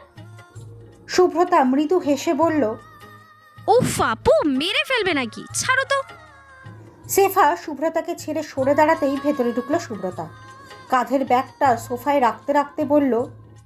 খালামণি কই আপু? শেফা সোফায় পা তুলে আরাম করে বসলো। শুভ্রতার দিকে তাকিয়ে মিষ্টি হেসে বলল। মা তো ছোট ফুপির বাসায় গেছে, দুপুরের দিকেই চলে আসবে। ছোট খালামণি কেমন আছে রে? শুভ্রতা গায়ের শালটা খুলে রাখতে রাখতে বলল। সবাই ভালো আছে। আগে বলো ব্রেকফাস্টে কি আছে? প্রচণ্ড ক্ষুধা পেয়েছে আপু, না খেয়েই বেরিয়ে এসেছি বুঝলে, তাড়াতাড়ি খেতে দাও তো। শেফা সন্দেহী চোখে তাকালো, আগ্রহ নিয়ে বলল। না খেয়ে বেরিয়েছিস মানে পালিয়ে এসেছিস নাকি? শুভ্রতা কঠিন চোখে তাকালো, ভ্রু কুচকে বলল। পালাবো পালাবো কেন? আর পালালে ঢাকার বাইরে না গিয়ে ধানমন্ডি থেকে উত্তরায় কেন আসবো? তাও আবার বড় খালামণির কাছে? পাগল! শেফা হেসে বলল, তোর তো পালিয়ে বেড়ানোর ধাঁচ আছে, তাই বললাম। বিয়ে করবি না বলে এত দৌড়াদৌড়ির কি আছে? এর থেকে একটা ছেলে পছন্দ করে বিয়ে করে ফেললেও তো পারিস। ছোট খালু যেমন মানুষ, তোকে কিচ্ছুটি বলবে না। শুভ্রতা প্রত্যুত্তরে নিশ্চুপ বসে রইল। শেফা আরেকটু আরাম করে বসে সামনের দিকে সামান্য ঝুঁকে এসে ফিসফিস করে বলল, সত্যি করে বল তো, তোর কি সত্যি কোনো বিএফ নেই? মানে সেম এজ রিলেশনশিপ টাইপ কিছু? শুভ্রতা মুখ বাঁকিয়ে বলল, তুমি একটু বেশি ভাবো আপু। শেফা হতাশ গলায় বলল, তো বারবার পালাস কেন? বারবার কোথায় আপু? সেই তো 7-8 মাস আগে মামুর সাথে রাগারাগি করে চলে এলাম। তারপর আর কবে পালিয়েছি আমি? এরপর বিয়ের কথা হয়নি বলেই পালাসনি, নয়তো ঠিক পালাতি। ওটা নিয়ে দুবার এই কাণ্ড করেছিস তুই। কি লাভ হয় বলতো? আমি হলে তো নেচে নেচে বিয়ে করে ফেলতাম। শুভ্রতা মৃদু হেসে বলল, আম্মুর জন্যই তো এমনটা হয়। বাবা তো চাইছে না বিয়ে দিতে, তাহলে এত বাড়াবাড়ি কেন? তাছাড়া আমার ইচ্ছে পুরো বাংলাদেশ চষে বেড়ানোর, স্বাধীন চোখে সবটা দেখা। এইসব আবালদের নিয়ে বিয়ে করে 2-3 বছর 2-3টা বাচ্চা ফুটিয়ে চুলো গুঁতোতে বলুন আমায়। কখনো নয়, নেভার। শুভ্রতাকে বেশ বোকা বলে মনে হয় তার। এত ভালো ভালো পাত্রকে কেউই ঠুনকো কারণে রিজেক্ট করে? শেফা তো কখনো করতো না। কি আছে এই বাংলাদেশে যা দেখার জন্য এত পাগলামো শুভ্রতার? প্রকৃতি নামক ভারী শব্দটা বোধগম্য হয় না শেফার। তার কাছে তো বিয়ে, বর, বাচ্চা এই নিয়ে জীবন, সুখী জীবন। এবার একটা মনের মতো ছেলে পেলেই হলো তার, আর কি চাই? শেফার ভাবনার মাঝেই বলে উঠল শুভ্রতা, শীতের শেষের দিকেও কি ভীষণ ঠান্ডা পড়েছে দেখেছো আপু? রাস্তায় যা একটু রোদ আছে, ঘরে তো একদম কাঁপাকাঁপি অবস্থা। আচ্ছা, খালামণি হঠাৎ জরুরি তলবে ডেকে পাঠালো কেন বলো তো? সিরিয়াস কিছু?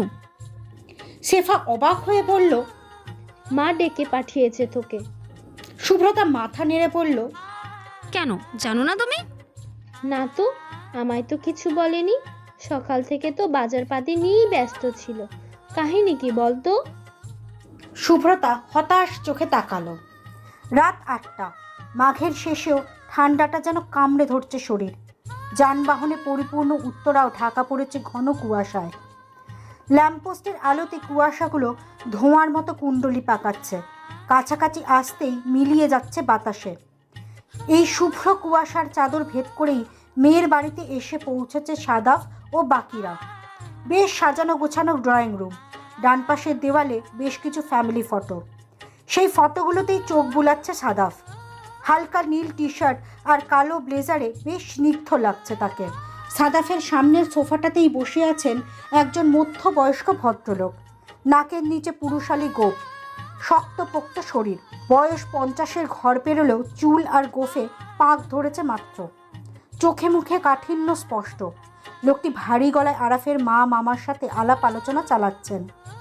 এক পর্যায়ে গল্প থামিয়ে সাদাফের দিকে তাকালেন, শান্ত গলায় বললেন, ওনাকে তো চিনলাম না। আরাফের মামা বিগলিত হাসি নিয়ে বললেন, ও আরাফের বন্ধু, অসাধারণ একটা ছেলে। ছাত্র জীবনে ব্রিলিয়ান্ট স্টুডেন্ট ছিল, এখন চাকরিও করছে মাশাআল্লাহ। চাকরির 2 বছরের মাথাতেই বনানীতে ফ্ল্যাট কিনে হুলস্থুল কাণ্ড। লোকটি মৃদু হেসে তীক্ষ্ণ দৃষ্টি নিক্ষেপ করলেন সাদাফের মুখে, শান্ত গলায় বললেন, নাম কি তোমার বাবা? রাফাত আল সাদাফ। রাফাত আল সাদাফ, বেশ ভালো নাম। বাড়ির সবাই ভালো আছেন? সাদাফ মৃদু হেসে বলল, জি আলহামদুলিল্লাহ ভালো আছে। লিয়াকাত সাহেব হাসলেন। হঠাৎ করেই খেয়াল করলেন অচেনাই ছেলেটিকে বেশ ভালো লাগছে তার। স্বল্পভাষী ছেলেটির নিঃসংকোচ কথাবার্তায় সে কি তেজ! কোনো কৃত্রিম ভঙ্গিমা নেই তার চোখে। কাউকে আকৃষ্ট করার জন্য মিথ্যা হাসিও ঝুলে নেই তার ঠোঁটে। সব যেন খুব সাধারণ এবং সত্য। ড্রয়িং রুমের পাশের রুমটিতেই শেফাকে সাজাতে ব্যস্ত ছিল শুভ্রতা। শেফাকে নিয়ে বের হওয়ার আগ মুহূর্তেই গম্ভীর কণ্ঠে বলা রাদাফ আল সাদাফ নামটা কানে এলো তার। কণ্ঠের ঝংকার আর নামটা কানে যেতেই চমকে উঠল শুভ্রতা। কণ্ঠটা অর্থপরিচিত হলেও নামটা যে তারই, ঠিক এই নামের মানুষটির সাথেই তো। শুভ্রতার ভাবনার মাঝেই চাপা গলায় ডেকে উঠলেন সাইদা বেগম। কি রে শুভ্রতা, দাঁড়িয়ে পড়লি কেন? নিয়ে যাও ওকে। সাইদা বেগমের কথায় ঘোর কাটল শুভ্রতার। ঢোক গিলে শুকনো গলা ভেজানোর বৃথা চেষ্টা করে বলল, তো তো তুমি নিয়ে যাও না খালামণি, আমি বরং খাবার রেডি করি প্লিজ। সাইদা বেগম গরম চোখে তাকালেন। কিছু একটা ভেবে চোখের ইশারায় সম্মতি জানিয়ে সেফাকে নিয়ে বেরিয়ে পড়লেন। সাথে সাথেই পর্দা সরিয়ে উকি দিল শুভ্রতা। ডান পাশের সোফায় বসে থাকা সাদাফকে চোখে পড়ল তার। সাথে সাথেই কেঁপে উঠল বুক। হালকা নীল টি শার্টের ওপর কালো ব্লেজার, ডেনিম ব্লু জিন্স, পায়ে কেটস, ফর্সা গালে খোঁচা খোঁচা দাড়ি, আর কপালে পড়ে থাকা সিল্ক চুলগুলোতে মাতাল করা সুন্দর লাগছে ছেলেটিকে। প্রথম দিন ট্রেনে দেখে তো এতটা সুন্দর লাগেনি শুভ্রতার। তাহলে আজ কেন? আচ্ছা, তবে কি এই ছেলেটাই শেফাপুকে দেখতে এসেছে? কথাটা ভেবেই আটকে উঠল শুভ্রতা। তাহলে কি শেফা তার সতীন হতে চলেছে? এসব অদ্ভুত চিন্তার মাঝপথেই ভ্রু কুচকালো শুভ্রতা। এসব কি ভাবছে সে? শেফার সাথে সাদাফের বিয়ে হলেই বা তার কি এসে যায়? নিজের মনে করা এই প্রশ্নের জবাবে বিড়বিড় করে বলে উঠল শুভ্রতা, অবশ্যই আসে যায়। আপুর সাথে ওনার বিয়ে হলে বছরে 100 বার দেখা হবে ওনার সাথে। তখন যদি ব্ল্যাকমেল করে, মা বাবাকে যদি বলে দেয়, অথবা পালিয়ে আসার জন্য জল লাগালে গালে বা অধিকার চাই। কথাগুলো ভাবতেই গলা শুকিয়ে গেল শুভ্রতার। এই ঠান্ডা রাতেও কি ভীষণ গরম লাগছে তার। বুকের গহ্বরে অদ্ভুত এক অনুভূতি হচ্ছে। টেনশনে মাথা ফেটে যাচ্ছে। কি করবে এখন শুভ্রতা? শুভ্রতার হুট করেই কান্না পেয়ে যাচ্ছে। এই গোটা বাংলাদেশে কি দেখতে আসার মতো শুধু শেফা নামক মেয়েটাই ছিল? শুভ্রতার বরকে কি সব রেখে তার বোনটাকেই দেখতে আসতে হলো? নিচের ঠোঁট কামড়ে থপ করে বিছানায় বসে পড়ল শুভ্রতা। জিভা দিয়ে ঠোঁট ভিজিয়ে নিয়ে হাজারো চিন্তায় কপাল ভাঁজ করলো সে। কিছুক্ষণ পর উঠে দাঁড়িয়ে এদিক ওদিক পায়চারি করলো। না, কোনো বুদ্ধি আসছে না মাথায়। হঠাৎ করে ব্রেনটা এমন অকাজ হয়ে গেল না কেন কে জানে। ডান হাতের উল্টো পিঠ দিয়ে মুখের ঘাম মুছে মুহূর্তেই সিদ্ধান্ত নিয়ে ফেলল শুভ্রতা। যা হয়ে যাক না কেন, ছেলেটার সামনে যাওয়া চলবে না, কিছুতেই না। শুভ্রতার এই প্রতিজ্ঞা বেশিক্ষণ টিকল না। সাইদা বেগমের গরম চোখের সামনে টিকতে না পেরে বাধ্য হয়ে নাস্তা সাজিয়ে নিয়ে সামনে যেতে হলো তাকে। রান্নাঘরে হাজারো ভাবনা চিন্তায় নিজেকে শাসন রাখলেও সাদাফের সামনে যেতেই ধুকপুক করে উঠল বুক। সাদাফ আরাফের সাথে খুনসুটিতে ব্যস্ত। শুভ্রতা দুরু দুরু বুকে সামনের টেবিলটাতে খাবারগুলো সাজিয়ে রাখতেই বেখেয়ালি দৃষ্টিতে তাকালো সাদাফ। দৃষ্টি ফিরিয়ে অন্যদিকে তাকাতেই ভ্রু দুটো কুঁচকে এলো তার। কি ভেবে আবারও শুভ্রতার মুখের দিকে তাকালো। মেয়েটাকে বড্ড চেনা লাগছে তার। কোথাও যেন দেখেছে সে, কিন্তু কোথায়? কথাগুলো ভাবতেই চমকে উঠল সে। বিস্ফারিত দৃষ্টিতে শুভ্রতার নিমজ্জিত চোখ দুটোর দিকে তাকালো। বুকের মাঝে হালকা মৃদু ঢিপঢিপ শব্দটা ধীরে ধীরে গাঢ় থেকে গাঢ়তর হতে চলল। এমন সময় পাশ থেকে প্রশ্ন ছুড়লেন মামা, এই মেয়েটাকে লিয়াকত সাহেব ভারী মিষ্টি দেখতে। লিয়াকত সাহেব মৃদু হেসে বললেন, আমার ছোট শালিকার মেয়ে সুভদ্রা। শুভ্রতা নামটা কানে যেতেই আটকে থাকা নিঃশ্বাসটা ছেড়ে নড়ে চড়ে বসল সাদাব। অস্থির চোখে এদিক ওদিক তাকিয়ে মুখ দিয়ে নিঃশ্বাস ছেড়ে আর চোখে শুভ্রতার দিকে তাকালো। শুভ্রতাও গোপনে তার দিকেই তাকিয়েছিল। সাথে সাথেই চোখাচোখি হয়ে গেল দুজনের। চোখে চোখ পড়তেই দুজনেই চোখ সরিয়ে নিল দ্রুত। অস্বস্তিতে ভারী হয়ে এলো রুমের হাওয়া। দুজনেই জেনে গেল দুজনার পরিচয়। এই অস্বস্তির বাতাসে ছেদ ঘটিয়ে হাসি মুখে বলে উঠলেন মামা, ভারী মিষ্টি নাম, ও তো তাহলে আরাফের হবুশালী হলো। কি বলেন লিয়াকত সাহেব? শুভ্রতার সাথে সাথেই সাদাফের দিকে তাকালো। তার মানে বিয়েটা সাদাফের নয়। প্রথমে খুশিতে ঝলকে উঠলেও মুহূর্তেই মুখটা কালো হয়ে গেল শুভ্রতার। যার সাথেই বিয়ে হোক না কেন, বিয়েটা হয়ে গেলে তো বারবারই মুখোমুখি হতে হবে ওদের। এখন উপায়? ভয়ে শরীর ঠান্ডা হয়ে আসছে শুভ্রতার। 2 সেকেন্ড পরেই ঠান্ডা ছাপিয়ে প্রচণ্ড গরমে অস্থির হয়ে পড়ল শুভ্রতা। কাঁপা হাতে চায়ের কাপটা এগিয়ে দিয়েই ভারী নিঃশ্বাস ফেলতে লাগলো সে। এই বুঝি কিছু হলো, এই বুঝি চিনে ফেললেন, এই বুঝি প্রকাশ করলেন সব। এই ভয়ে মাখা ক্লান্ত মন নিয়ে সেফার পেছনে সোফায় হাত রেখে মাথা নিচু করে দাঁড়ালো শুভ্রতা। সাদাফ হালকা চোখে শুভ্রতাকে লক্ষ্য করলেও গম্ভীর মুখে বসে রইল। শুভ্রতার আনত মুখের পাশ দিয়ে ছোট্ট ছোট্ট চুলের খেলা করা চাপা নাক, ভারী পল্লবে ঢাকা চোখ, হলদেটে ফর্সা মুখ আর নাকের পাশে কুচকুচে কালো তিল, সব মিলিয়ে অন্যরকম একটা ভালো লাগা ছেয়ে গেল তার মনে। এর আগে কোনো মেয়েকে এভাবে খেয়াল করেনি সাদাফ। তবে আজ কেন এতটা গুরুত্ব দিচ্ছে সে? ভাগ্যের ফেরে পেয়ে যাওয়া স্ত্রী বলে, নাকি একগুচ্ছ হালাল অধিকার বলে? লিয়াকাত সাহেবের কথায় সচেতন চোখে চায়ের কাপে চুমুক দিল সাদাফ। লিয়াকাত সাহেব মাথা নেড়ে সম্মতি জানিয়ে বললেন। সেই তো। লিয়াকাত সাহেবের উত্তরে হালকা হেসে কথা পারলেন মামা। লিয়াকত সাহেব, বলছি কি, বিয়েটা আমরা তাড়াতাড়ি সেরে ফেলতে চাই। দুপক্ষরই যখন পছন্দ তখন দেরি করার তো কোনো কারণ দেখি না। লিয়াকাত সাহেব খানিক ভেবে বললেন। তা ঠিক, কিন্তু আমার শালিকা শ্বশুরমশাই আর আমার বড় ভাই দুজনেই এই বছর হজে যাচ্ছেন। ওনারা দুজনেই আমাদের গার্জিয়ান বলা চলে। তারা হজ থেকে ফিরে এলেই বিয়েটা সম্পন্ন করতে চাইছি আমরা। এটা তো ফেব্রুয়ারি মাস, জুলাইয়ের শেষের দিকেই রওনা দিবেন আমরা। সেপ্টেম্বরের দিকে ফিরে আসবেন। তো বিয়ের ডেটটা আমরা 7-8 মাস পরেই ঠিক করলেই হয়তো বেশি ভালো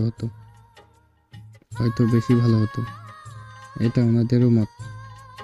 মামা কিছুক্ষণ চুপ থেকে বললেন। আপনাদের সমস্যাটা বুঝতে পারছি। আসলে কিছুদিন যাবৎ দুলাভাইয়ের শরীরটাও তেমন ভালো যাচ্ছে না। হয়তো হায়াত মওতের কথা তো আর বলা যায় না, কখন কি হয়ে যায়। তাই বলছিলাম আপাতত কাবিনটা করিয়ে রাখলে হয় না? রিসেপশনটা না হয় আপনাদের সুবিধা মতোই করলেন। বড়দের গুরুগম্ভীর কথার মাঝেই সেফাকে নিয়ে সরে গেল শুভ্রতা। হাত পা রীতিমতো কাঁপছে তার। সাদাফ যখন স্থির দৃষ্টিতে তাকিয়েছিল শুভ্রতার চোখে, লজ্জা, ভয় আর অস্বস্তিতে মাটিতে মিশে যেতে ইচ্ছে করছিল তার। কি মহাবৃষ্ট দৃষ্টি তার! রুমে ঢুকেই বেড টেবিলের ওপর থেকে কাপা হাতে পানির গ্লাসটা তুলে নিল শুভ্রতা। এক চুমুকে সবটা শেষ করে গ্লাস হাতেই ধপ করে বসে পড়ল বিছানায়। সেফা তার দিকে অবাক দৃষ্টি নিক্ষেপ করে বলল। কি হয়েছে তোর? দেখতে এসেছে আমাকে আর ভয়ে মরে যাচ্ছিস তুই? কাহিনী কি? শুভ্রতা অসহায় দৃষ্টিতে তাকালো। সেফাকে কি করে বোঝাবে তার অস্থিরতা? কিছুক্ষণ মৌন থেকে নিজেকে শান্ত করলো শুভ্রতা। মৃদু গলায় বলল। তোমার যে বিয়ের ডেট ফিক্স হয়ে যাচ্ছে আপু, বিয়েটা কি তুমি করছো? সেফা লাজুক হেসে মাথা নাড়ল। শুভ্রতা যেন লাফিয়ে উঠল। গ্লাসটা টেবিলে রেখে তাড়াহুড়ো করে সেফার সামনে বিছানায় পা তুলে বসল সে। খ্যাপা গলায় বলল। তুমি দেখেই রাজি হয়ে গেলে আপু? একটু ভাববে না? চরিত্র কেমন কে জানে? আজকালকার ছেলেরা কত বাজে হয়, ধারণা আছে তোমার? এসব ছেলেরা 10টার সাথে ডেটিং করে বেড়ায়, রুম ডেট হেন তেন কত কিছু করে। আর এই ছেলেটাকে দেখতে তো আস্ত চিট মনে হচ্ছে, দেখতেই অনেকটা বলদের মতো। এই বলদকে বিয়ে করবে তুমি? সেফা সরু চোখে তাকালো, স্বাভাবিক গলায় বলল। এখনকার ছেলেরা এই দুটো শব্দ বলেই তো সব সমস্যার সমাধান করে দিলি রে বোন। দেখ, এখনকার সব ছেলেদেরই চরিত্র যদি 420 হয়, তাহলে সবার জামাই এমন। এতে আমার একার চাপ নেওয়ার তো কিছু নেই। সবাই যদি 10 মাইয়ার বাবুকে বিয়ে করে খুশি খুশি হানিমুনে যেতে পারে, তাহলে আমি একা ভার্জিনিটি খুঁজতে গিয়ে চিরকুমারী থাকতে যাব কেন? একটু চালাক হ, বুঝলি? বিয়ের পর এমন টাইট দিব না, চরিত্রে 100-100 হয়ে যাবে আমার জামাই। সো নো চাপ। আর বলদ কোথায় দেখলি? দেখতে তো বেশ ভালো, যদিও পাশের ছেলেটা হেব্বি ছিল, একবারে জোস। কিন্তু প্রবলেম কি জানিস? বেটা খুবই গম্ভীর। আমার বাবা এত গম্ভীর ছেলে ভালো লাগে না। সো আমি রাজি। কথাটা শেষ হতেই দাঁত বাইর করে হাসল সেফা। শুভ্রতা ব্যর্থতা ঘেরা চোখে তাকালো। বোনকে এত কিছু বোঝানোর পরেও যখন বিয়ের খুশিতে নাচছে, সেখানে আর কি বা বলতে পারে সে? রাতের খাবার নিয়ে ব্যস্ত সবাই। আরাফের মায়ের জোড়াজুড়িতে সাইদা বেগমকেও চেয়ার টেনে বসতে হয়েছে পাশে, যার পরিপ্রেক্ষিতে অনেকটা বাধ্য হয়েই খাবার সার্ভ করতে হচ্ছে সেফাকে। তাকে একটু আধটু সাহায্য করছে শুভ্রতা। খাবার টেবিলে সাদাফের চোখে না পড়ার মতো জায়গা বেছেই দাঁড়িয়েছে শুভ্রতা। সাদাফ থেকে নিজেকে আড়াল করার কত উদ্যোগ তার, কিন্তু নিয়তি নামক বস্তুটি শুভ্রতার এই লুকোচুরিকে খুব একটা প্রশ্রয় দিল না। তার সব চেষ্টাকে ব্যর্থ করে দিয়ে হুট করে গম্ভীর গলায় বলে উঠলেন লিয়াকাত সাহেব। সুভদ্রা মা, সাদাবকে ভাত দাও। প্লেটটা খালি পড়ে আছে তো। লিয়াকত সাহেবের কথায় চমকে উঠল শুভ্রতা। সাদাফও অস্বস্তিতে উসখুস করে উঠল। লিয়াকত সাহেবের তাড়ায় বাধ্য হয়ে সাদাফের পাশে গিয়ে দাঁড়ালো শুভ্রতা। কিছুটা ঝুঁকে সাদাফের প্লেটে ভাত দিতে গিয়েই সাদাফের গায়ের হালকা মিষ্টি গন্ধ ধাক্কা খেয়ে গেল তার নাকে। শুভ্রতার শুষ্ক অনুভূতিগুলো হঠাৎই যেন ভরা বর্ষার মাতাল নদীর মতো টলমল করে উঠল। কাপা হাতে ভাত দিতে গিয়ে কিছুটা ভাত পড়ে গেল সাদাফের গায়ে। শুভ্রতার অস্বস্তি আর কাপা হাত দেখে মৃদু গলায় বলে উঠল সাদাফ। এটা তো ওকে, আর লাগবে না, আমার হয়ে গেছে। শুভ্রতা মাথা হেলিয়ে সরে দাঁড়ালো। সাইদা বেগম বেশ কয়েকবার শুভ্রতাকে দেখে নিয়ে তৃপ্তির হাসি হাসলেন। আজকের আগে শুভ্রতাকে এত শান্ত আর ভদ্র হয়ে থাকতে দেখেনি কেউ। শেষ পর্যন্ত তাহলে মেয়েটার বাচ্চামোটা গেল। খাওয়া দাওয়া শেষ করে 10টার দিকে ফেরার জন্য উদ্যোগ করলেন তারা। লিয়াকত সাহেবের থেকে বিদায় নেওয়ার ফাঁকে আর চোখে 1-2বার শুভ্রতার দিকে তাকালো সাদাফ। মেয়েটা যে ভয়ে সিটিয়ে আছে তা বেশ বুঝতে পারছে সাদাফ। আচ্ছা, কিসের এত ভয় ওর?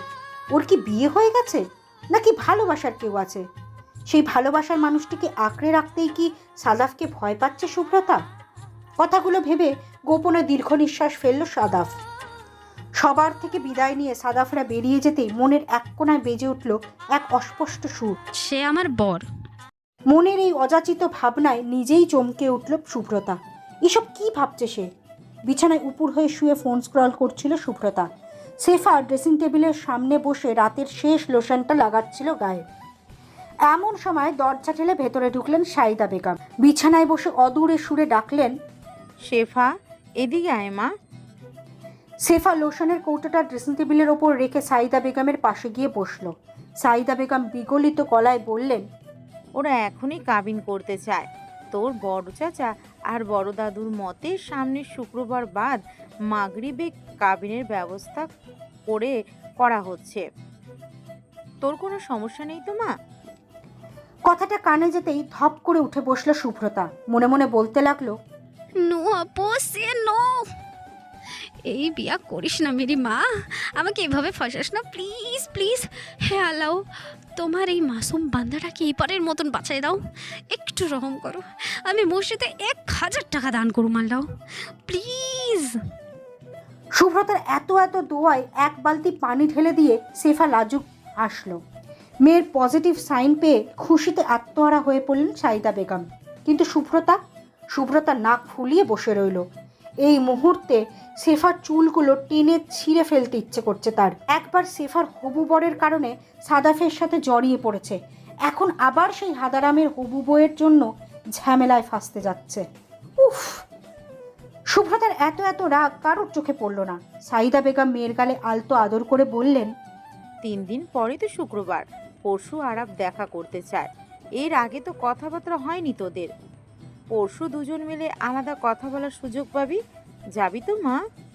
সেফা মাথা নিচু করে মৃদু হাসল। সাইদা বেগম হাতে চাঁদ পেয়েছেন এমন ভাব নিয়ে বেরিয়ে গেলেন।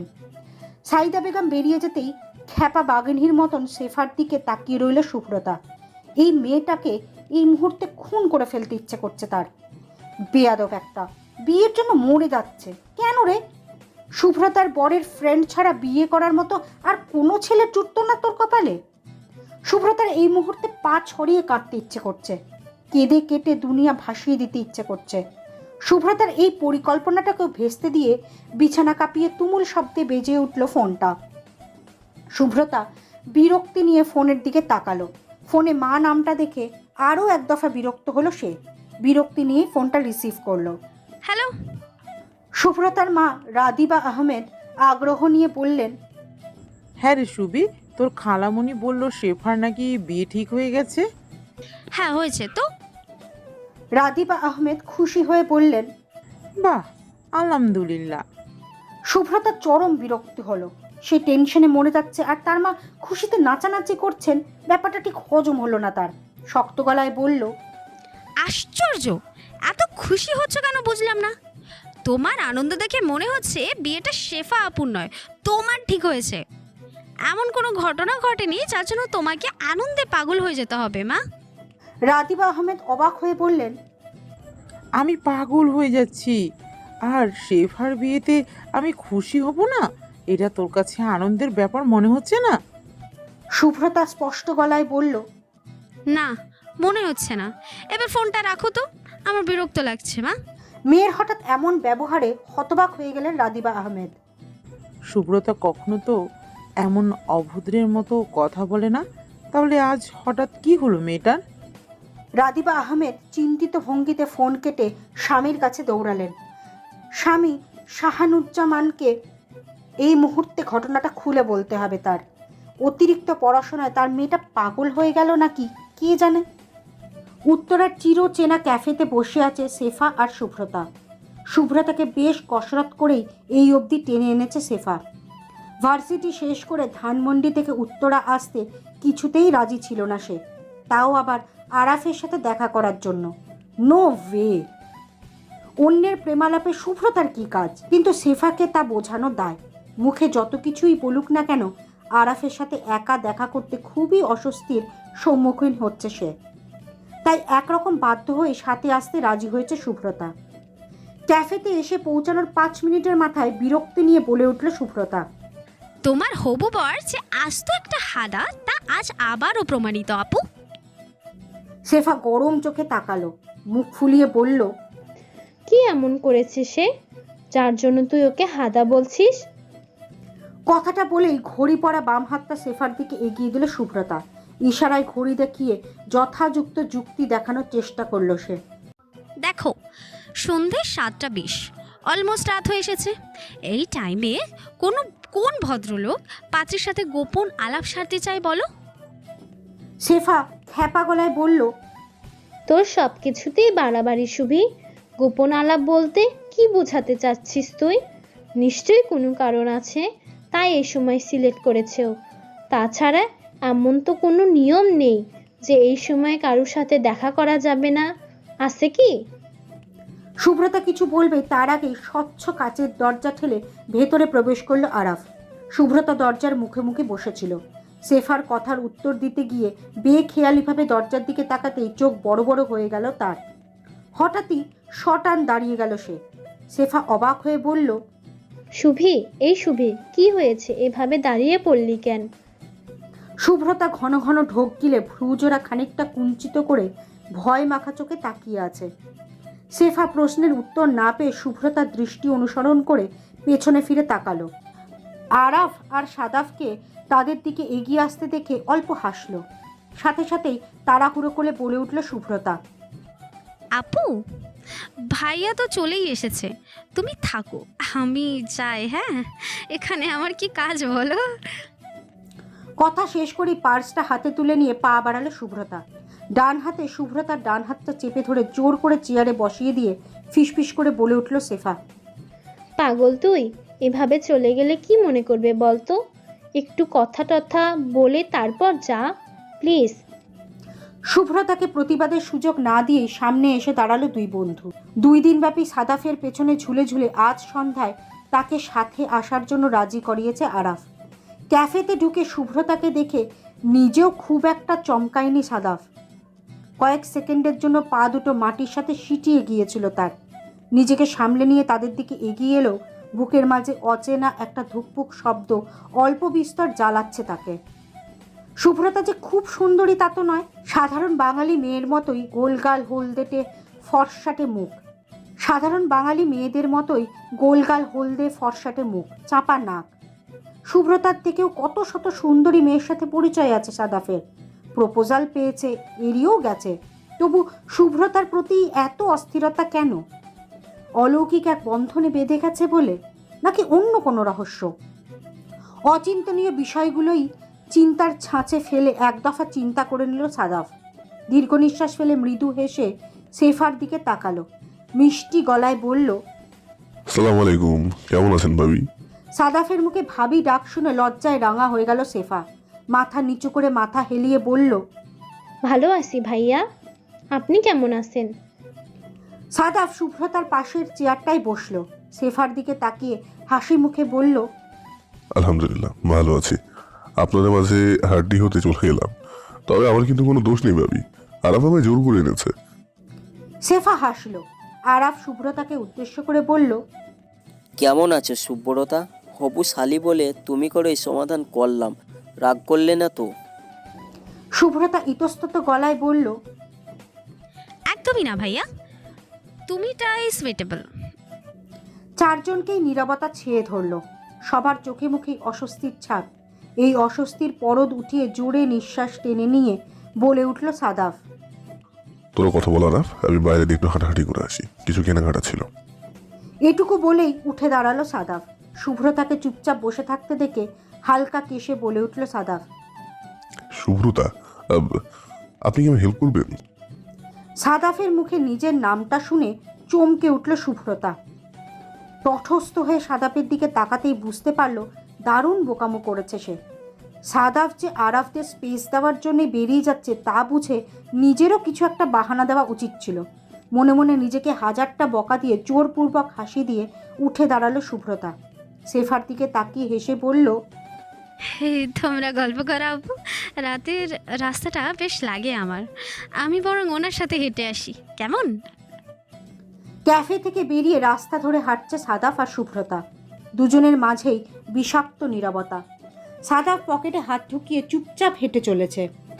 দৃষ্টি সামনের দিকে স্থির হলেও বেহায়া মনটা শুভ্রতার দিকেই ছুটে চলেছে ক্রমাগত। শুভ্রতার ফর্সা গায়ে কালো জামা, খোলা চুল, কারো কাজলে ঢাকা চোখ, সবই যেন খুঁটিয়ে খুঁটিয়ে দেখছে তার মন। শুভ্রতার মনে হাজারো অস্বস্তি। সাদাফের জায়গায় অন্য কেউ হলে সহজেই কথা বলতে পারত সে, নিঃসংকোচে হাঁটতে পারত। কিন্তু কি আশ্চর্য, যার সাথে সংকোচহীন সম্পর্কে বেঁধে আছে তার কাছেই নিঃসংকোচ হতে পারছে না সে। 5-10 মিনিট নিস্তব্ধ থেকে কিছুটা ফাঁকা রাস্তায় এসে কথা বলল সাদাফ। কেমন আছেন শুভ্রতা? নীরবতা ভেঙে সাদাফের এই প্রশ্নে চমকে উঠল শুভ্রতা। বাম পাশের চুলগুলো কানে গুজে নিয়ে মৃদু স্বরে বলল, ভালো আছি, আপনি? আমি সবসময় ভালোই থাকি। আপনি খুব বেশি অস্বস্তি ফিল করছেন?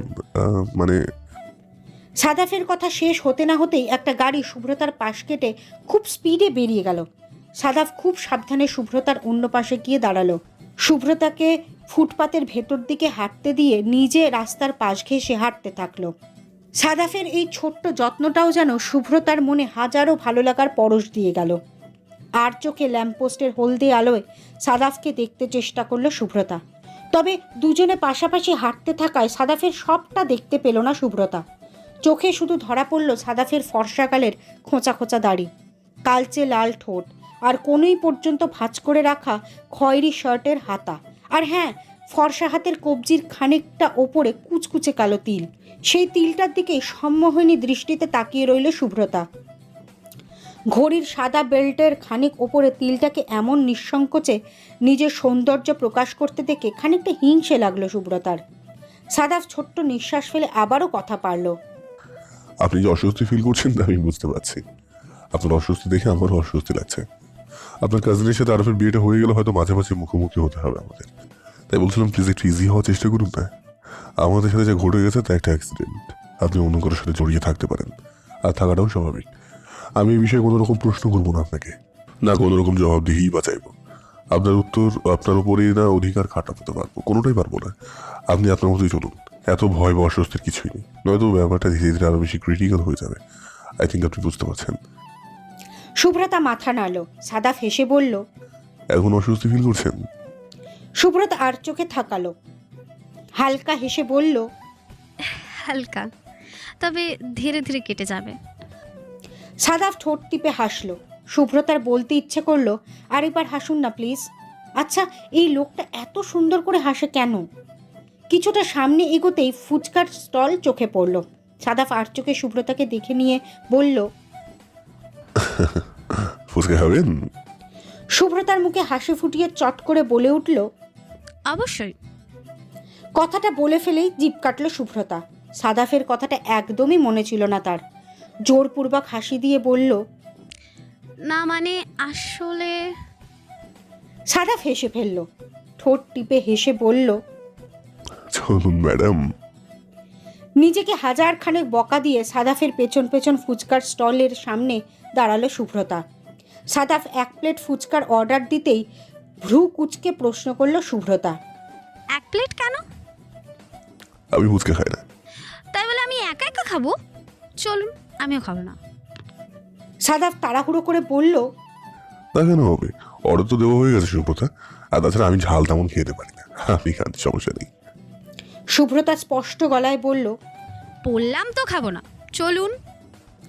সাদাফ শুভ্রতার মুখের দিকে তাকিয়ে বলল, আচ্ছা বেশ, চলুন, আমিও খাচ্ছি। শুভ্রতা সামনের দিকে হাঁটা দিয়ে বলল, বললাম তো খাবো না। সাদাফ ফুচকাওয়ালাকে অযথা 1 প্লেটের দাম দিয়ে শুভ্রতার পেছনে ছুটল। পাশাপাশি হাঁটতে হাঁটতে বলল। আপনি খুব জেদি সুব্রতা। শুভ্রতা হেসে বলল, জানি, শেফা আপু বলে আমার বরের কপালে দুঃখ আছে, যেদি বউয়ের বররা বেচারা টাইপেরই হয়। সাদাফ হুট করেই বলে ফেলল। তবে কি আমাকে বেচারা টাইপ মনে হয়? সাদাফের এমন প্রশ্নে থতমত খেয়ে গেল শুভ্রতা। সাদাফও নিজের অস্বস্তিকর প্রশ্নটা বুঝতে পেরে অন্যদিকে চোখ ঘোরালো। সে কী সব বলছে সে? এরপর দুজনেই চুপ। তাদের এই নিশ্চুপতা কাটিয়ে ফোন বেজে উঠল তুমুল শব্দে। সাদাফ নিজের ফোনটা চেক করে নিয়ে বলল, আমারটা তো নয়, হয়তো আপনার ফোন বাজছে সুব্রতা। শুভ্রতা তাড়াহুড়ো করে ফোন রিসিভ করতেই ওপাশ থেকে ফিস ফিস করে উঠল শেফা। এই কই তুই? সাদাব ভাইয়ের সাথে প্রেম করতে লেগে গেছিস নাকি? তাড়াতাড়ি আয় না প্লিজ, আমার প্রচুর লজ্জা লজ্জা লাগছে। শুভ্রতা ছোট্ট করে বলল। ঘড়ির কাঁটা ছুটে চলেছে নিঃসংকোচে। রাতের অন্ধকারটাও গাঢ় থেকে গাঢ়তর হয়ে চলেছে। ল্যাম্পপোস্টের হলদে আলোয় জমাট বেঁধেছে এক ঝাঁক জঙ্গলি কুয়াশা। 7 তলার উপর থেকে আলো আর কুয়াশার সেই অদ্ভুত খেলাই দেখছে সাদাফ। চারিদিকে বিষাক্ত নীরবতা। সেই নীরবতা কাটিয়ে জমাট অন্ধকারের কালো কাঁথায় গা ঢেকে থেকে থেকেই অদ্ভুত কর্কশ কণ্ঠে গুঙিয়ে উঠছে রাস্তার পাশের ওই ল্যাংড়া কুকুরটা। তার সাথে সাথে গুঙিয়ে উঠছে সাদাফের মন। রাতের এই অন্ধকার আকাশে উদ্দেশ্যহীন বিচরণ করে একটা কথাই ভাবছে সাদাফ, এই যান্ত্রিক শহরে রাতটা কি ভীষণ ভয়াবহ। কিছুক্ষণ চুপচাপ দাঁড়িয়ে থেকে কফির কাপে চুমুক দিল সাদাফ। ব্যালকনির এক কোণে রাখা ইজি চেয়ারটায় গা এলিয়ে দিয়ে আবারও অন্ধকার আকাশে চোখ রাখল। আকাশটাকে আকাশ নয়, মস্ত এক কালো চাদর বলে মনে হচ্ছে আজ। আর সেই কালো চাদরে অসাবধানতায় হঠাৎ ছিটকে পড়া সাদা রঙের মতো থোকা থোকা তারার মেলা। তারাগুলোকেও আজ ঠিক তারা বলে মনে হচ্ছে না সাদাফের। মনে হচ্ছে ওগুলো তারা নয়, শুভ্রতার হাস্যোজ্জ্বল ঝকঝকে দাঁত। হঠাৎ চমকে উঠে আর চোখে তাকানো মায়াবিনী চোখের অদ্ভুত শুভ্রতা। ওই চাঁদটাও নয় সুব্রতার কপালের পড়া টিপ। আজ আমার অন্ধকারগুলো অন্ধকার নয় সুব্রতার মেঘ বরণ চুল। আজ এই আকাশটাও আকাশ নয়, সমস্তই সুব্রতার মায়াবী মুখ। কথাগুলো ভেবেই চোখ বোঝে সাদাফ। হঠাৎই চমকে উঠে চোখ মেলে তাকায় সে। ছি, এসব কি ভাবছে সে? কোনো মেয়েকে এভাবে খুঁটিয়ে খুঁটিয়ে ভাবাটা যে অন্যায় বই কিছু নয়। ব্রেনের এই ন্যায়পরায়ণতায় ক্ষেপে যায় সাদাফের মন। তুমুল প্রতিবাদ করে বলে, একদমই অন্যায় নয়, একদমই না। শুভ্রতা তো বাকি মেয়েদের মতো অন্য মেয়ে নয়, সে তো তারই স্ত্রী, ধর্মের গুণের স্ত্রী। মনের কথাটাকে ঠিক পাত্তা দেয় না সাদাফ। যে সম্পর্কটার কোনো ভিত্তিই নেই, সেই সম্পর্কটাকে অযথা টেনে কী লাভ? সাদাফ দীর্ঘ নিঃশ্বাস ফেলে উঠে দাঁড়ালো। কফি কাপটাকে টেবিলের ওপর রেখে এক ঝাঁক অলসতা নিয়ে নেতিয়ে পড়ল বিছানায়। আজ সন্ধ্যায় শুভ্রতাকে ডিভোর্সের কথাটা বলতে গিয়েও বার কয়েক আটকে গিয়েছে সে। কেন জানি গলা ডেঙিয়ে শব্দটাকে জিভা পর্যন্ত আনতেই পারেনি সে। বারবার মনে হয়েছে যেমন চলছে চলুক না, কি দরকার আগ বাড়িয়ে ঘাটতে যাওয়ার। কিন্তু তা বললে কি চলে? শুভ্রতাকে তো মুক্তি দিতে হবে তার। এই অদ্ভুত সম্পর্কের বেড়াজালে জড়িয়ে থেকে পিষ্ট হয়েই বা কী লাভ? কোনো লাভ নেই, কিচ্ছুটি না। ঘড়িতে 1টার ঘন্টা বাজতেই চমকে উঠল শুভ্রতা। বার কয়েক এপাশ ওপাশ করে কম্বলে মুখ লুকিয়ে চুপ করে পড়ে রইল খানিকক্ষণ। তারপর আবারও পাশ ফিরল। মুখ দিয়ে চ মতন শব্দ করে বিরক্তি প্রকাশ করেই উঠে বসল। তারপরেই দেওয়ালে তাকিয়ে ঘড়ি দেখল 1টা 15। এই মধ্যরাতেও ঘুম নামক জিনিসটা ধরা দিচ্ছে না শুভ্রতার চোখে। বারবার মনে হচ্ছে সাদাফের কথা, তার এই সম্পর্কের ভবিষ্যতের কথা। কিভাবে কি হবে এবার? ঠিক কোথায় গিয়ে ঠেকবে তারা? আচ্ছা, সাদাফের কি গার্লফ্রেন্ড আছে? নিশ্চয় আছে। এমন একটা ছেলের গার্লফ্রেন্ড থাকবে না এমনটা ভাবাও এক ধরনের বোকামো। আচ্ছা, সাদাফের গার্লফ্রেন্ডের নাম কি পৃথা? সেদিন রাতে এই মেয়েটার নামই তো বলছিল সাদাফ। নিজের এমন ভাবনার নিজেই বিরক্ত হয়ে গেল সুব্রতা। ফু দিয়ে সামনের চুলগুলো উড়িয়ে নিয়ে জোরে জোরে বলল, এত কেন ভাবছি আমি? ওনার গার্লফ্রেন্ড থাকলে আমার কি? কিচ্ছু না, আমার কিচ্ছু না। কিন্তু মুখের সেই কথা মন পর্যন্ত পৌঁছালো না। সাদাফের হাসিমাখা মুখটাই চোখের সামনে ভেসে উঠল হঠাৎ। পাশে রাখা বালিশটা শক্ত করে আঁকড়ে ধরে বিছানায় ঠেস দিয়ে চোখ বন্ধ করল সুব্রতা। সব কিছুকে ছাপিয়ে সাদাফের প্রতি গভীর এক টান অনুভব করছে সে। সাদাফের ঘন ভ্রুজোড়ার নিচে বুদ্ধিদীপ্ত গম্ভীর দুটো চোখ, গম্ভীর চোখের তাকানো, কথার তালে তালে ঠোঁট বেঁকিয়ে হাসা, সবই যেন গভীর থেকে গভীর শিকড়ে আবদ্ধ করছে তাকে। প্রথম যেদিন ট্রেনে দেখা হয়েছিল সেদিনও সাদাফকে খেয়াল করেছিল সুব্রতা, বেশ ভালোভাবেই খেয়াল করেছিল, কিন্তু এতটা ভালো লাগেনি তখন। সবকিছু খুবই স্বাভাবিক লেগেছিল তার। তাহলে আজ কেন সাদাফের ছোট ছোট বিষয়গুলোতেই মুগ্ধ হচ্ছে সুব্রতা? সাদাফের খুব স্বাভাবিক অভ্যেসগুলোকেই কেন অস্বাভাবিক সুন্দর লাগছে তার? সাদাফকে পৃথিবীর সবচেয়ে সুদর্শন পুরুষ বলে গর্ব হচ্ছে কেন? কেন এমন অদ্ভুত আকর্ষণ তার? রাতের অন্ধকার আর হাড় কাঁপানো শীত কাটিয়ে উজ্জ্বল রোদে হেসে উঠেছে ব্যস্ততার শহর ঢাকা। রাস্তাঘাটে ব্যস্ত পায়ে হেঁটে চলেছে কর্মব্যস্ততায় ব্যস্ত মানুষ। রাস্তাগুলো যানবাহনের গর্জনে আবারও হয়ে উঠেছে চঞ্চল। এই ব্যস্ততাময় অস্থির সকালে শরীরের আগা গোড়া ঢেকে নিশ্চিত ভঙ্গিতে ঘুমোচ্ছিল সুব্রতা। ঠিক তখনই মাথা থেকে কম্বলটা সরিয়ে নিয়ে ডান হাতের বাহু ধরে প্রচণ্ড জোরে ঝাঁকি দিল কেউ। সুব্রতা ভ্রু কুঁচকে আধো আধো চোখে তাকালো। ঘোলাটে দৃষ্টিতে রাদিবা আহমেদকে দাঁড়িয়ে থাকতে দেখে বালিশ দিয়ে মুখটা আড়াল করে আবারও ঘুমিয়ে পড়ল। রাদিবা আহমেদ বালিশটা সর্বশক্তি দিয়ে ছিনিয়ে নিয়ে বলল, শুভি, এই শুভি, ওঠ বলছি, ওঠ। সুব্রতা বিরক্তিতে কাঁদো কাঁদো হয়ে বলল, প্লিজ মা, যাও তো, আজকে আপাতত একটু ঘুমাতে দাও আমায়। উফ, প্রত্যেকটা দিন এমন যন্ত্রণা, একদম ভাল লাগে না। শুক্রবারটা তো ছাড়ো। এত ঘুম কই পাস তুই? হ্যাঁ, তোর বয়সে সেই ভোর রাতে বিছানা ছাড়তাম আমরা, আর তুই দেখ 10টা বাজতে চললো তবু ঘুমাচ্ছিস। এমন অলস মেয়েকে দিয়ে কি করব আমি? কি হলো, উঠছিস না কেন? সুব্রতা এবার চেঁচিয়ে উঠে বলল, উফ মা, যাও তো। প্রত্যেকটা দিন তোমার এইসব আজাইরা বাণী শুনতে একদম ভালো লাগে না আমার। দয়া করে একটু ঘুমাতে দাও, আজ ভার্সিটিও নাই, তাহলে এমন এত কেন চেঁচাচ্ছ বলো তো? একা একা উঠে গেলেই তো আর চেঁচাতে হয় না। এত বেলা পর্যন্ত শুয়ে থাকলে চেঁচাবো না তো আদর করব? লাট সাহেবের মেয়ে হয়ে গেছিস তুই। বাপের আদরে এতটা বিগড়েছে মেয়েটা। এক্ষুনি উঠবি তুই। এমন ধিঙ্গি মেয়ে নাকি বেলা 10টা পর্যন্ত পড়ে পড়ে ঘুমায়। ছি ছি, মানুষ শুনলে কি বলবে শুনি? কি হলো, উঠলি না এখনো? বিরক্তিতে কিরমির করে উঠে বসলে সুব্রতা। রাগে শরীরটা জ্বলে যাচ্ছে তার।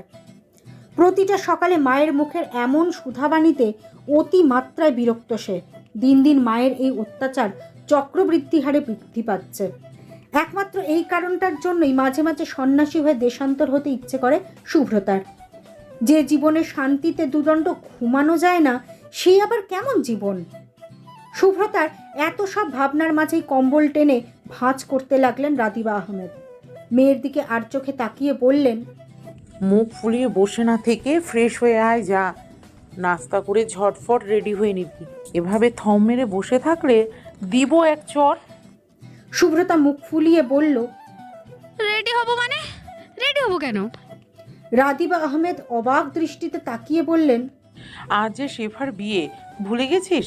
কাল রাতেও না কত শত গল্প করলি, আর সকালে উঠে ভুলে গেলি? সুব্রতা বিছানা থেকে নামতে নামতে বলল, ও, মাথা থেকে বেরিয়ে গিয়েছিল। রাদিবা আহমেদের উত্তরের অপেক্ষা না করেই ওয়াশরুমের ভেতরে ঢুকলো সুব্রতা। রাদিবা আহমেদ কপাল কুঁচকে বিছানা ঝাড়লেন, কম্বল আর বালিশগুলো ঠিক জায়গায় গুছিয়ে রেখে ওয়াশরুমের সামনে গিয়ে দাঁড়ালেন। দরজায় দুটো থাপ্পড় দিয়ে মেয়েকে উদ্দেশ্য করে বললেন, শুভি, এই শুভি। শুভ্রতা ব্রাশ করছিল, মুখে ব্রাশ নিয়ে অস্পষ্ট উত্তর দিল, হুম। আমি রান্নাঘরে যাচ্ছি। তোর বাবা বাজার থেকে ফিরলে একটা ভালো সাইকিয়াট্রিস্টের কাছে অ্যাপয়েন্টমেন্ট করে রাখতে বলিস তো, আমি বলতে ভুলে যাব। সাইকিয়াট্রিস্টের নাম শুনে ভ্রু কুচকালো শুভ্রতা। তাড়াহুড়ো করে দরজা খুলে মুখ থেকে ব্রাশটা বের করে বলল, সাইকিয়াট্রিস্ট? সাইকিয়াট্রিস্ট দিয়ে কি হবে মা? এনিহাও তুমি কি মানসিকভাবে অসুস্থ মা? আমি আগেই বুঝেছিলাম, নয়তো রাত ভরে এভাবে চেঁচামেচি করে কেউ ঘুম ভাঙায়। নির্ঘাত কোনো গলদ আছে।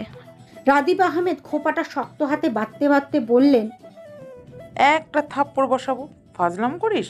আমিও অসুস্থ হতে যাব কেন? সাইকিয়াট্রিস্ট তো তোর জন্য খুঁজছি। শুভ্রতা অবাক চোখে তাকালো, সবিস্ময়ে বলল, আমার জন্য? মা, আমাকে কি তোমার পাগল মনে হয়? রাদিব আহমেদ তাড়াহুড়ো করে বললেন, আরে তা কেন মনে হবে? কিন্তু আজকাল কিসব হচ্ছে না তোর সাথে? হুটহাট রেগে যাচ্ছিস, কেমন শুকিয়ে শুকিয়ে যাচ্ছিস, সব কিছু কেমন ভুলে ভুলেও যাচ্ছিস, না জানি মাথায় কিসব গণ্ডগোল পাকিয়েছিস। দুদিন বাদে না পাগলই হয়ে যাস। প্রতিকারের চেয়ে প্রতিরোধ ভালো, জানিস না? তাই তুই পাগল হওয়ার আগেই পাগলামো প্রতিরোধ করার ব্যবস্থা করছি। শুভ্রতার কপাল কুঁচকে বলল, ইউ আর জাস্ট ইম্পসিবল মা। খাবার টেবিলে বসে রুটি চিবোচ্ছে শুভ্রতা। এমন সময় মাথায় চাটি মেরে ধপ করে পাশের চেয়ারে বসে পড়ল শুভ্রব। শুভ্রতা চেঁচিয়ে উঠে বলল, মা, দেখো ভাইয়া মারছে। ঠোঁট উল্টিয়ে শুভ্রতাকে ভেঙালো শুভ্রব। শুভ্রবের পিঠে ধপ করে একটা কিল বসিয়ে দিয়ে আবারও চেঁচিয়ে উঠল শুভ্রতা। মা, ও মা, দেখেছো তোমার ছেলে কিভাবে দুমদম করে মারছে আমায়? তুমি কিছু বলবা ওকে? জীবনেও তো আমার সাইড নাও না তুমি, ছেলেই তোমার সব। শুভ্রব শুভ্রতার কান টেনে ধরে বলল, হারামি ভাইয়া, এত কূটনীতি কই থেকে শিখেছিস তুই? মা, দুই ভাই বোনের চেঁচামেচিতে চামচ হাতেই বেরিয়ে এলেন রাদিবা আহমেদ। চামচ উঁচিয়ে বললেন, আরেকটা শব্দ হলে দুটোর পিঠেই বসাবো বলে দিলাম। শুভ্র, এত বড় বোনের গায়ে হাত তোলাটা কোন ধরনের অসভ্যতা? দিন দিন বেলাহাজ হয়ে পড়ছো তুমি। খবরদার, এমনটা যেন আর না দেখি। কথা শেষ করে দুজনের দিকে গরম দৃষ্টি নিক্ষেপ করে রান্নাঘরে ঢুকে গেলেন রাদিবা আহমেদ। সাথে সাথেই দুষ্টু হাসি দিয়ে মুখ ভেঙালো শুভ্রতা। শুভ্রাব রাগী চোখে তাকিয়ে বলল, সেপার বিয়েটা হতে দেখালি, তারপর তোর পালা। ডিরেক্ট শ্বশুর বাড়ি ফেলে আসবো তোকে। মোষ্ট দরজাল শাশুড়ি দেখে বিয়ে দেবো তোকে, যে তোকে সকাল বিকাল পেটাবে। আহা কি শান্তি। শুভ্রতা আরেক টুকরো রুটি মুখে পড়ে দিয়ে বলল, বললেই হলো। আমারটা না ভেবে নিজেরটা ভাব। তোর বউটা পুরো পিতনি হবে দেখিস, দিন রাত জ্বালাতে জ্বালাতে কয়লা করে ফেলবে তোকে। শুভ্রব আরও কিছু বলবে তার আগেই থালা হাতে ডাইনিংয়ে এলেন রাদিবা আহমেদ। মাকে আসতে দেখেই দুজনেই ভদ্র ছেলেমেয়ের মতো খাওয়ায় মন দিল। রাদিবা আহমেদ শুভ্রতর প্লেটে রুটি তুলে দিতে দিতে বললেন, ছেলেপক্ষ থেকে কজন আসবে রে শুভ্র? কিছু কি বলেছে ওরা?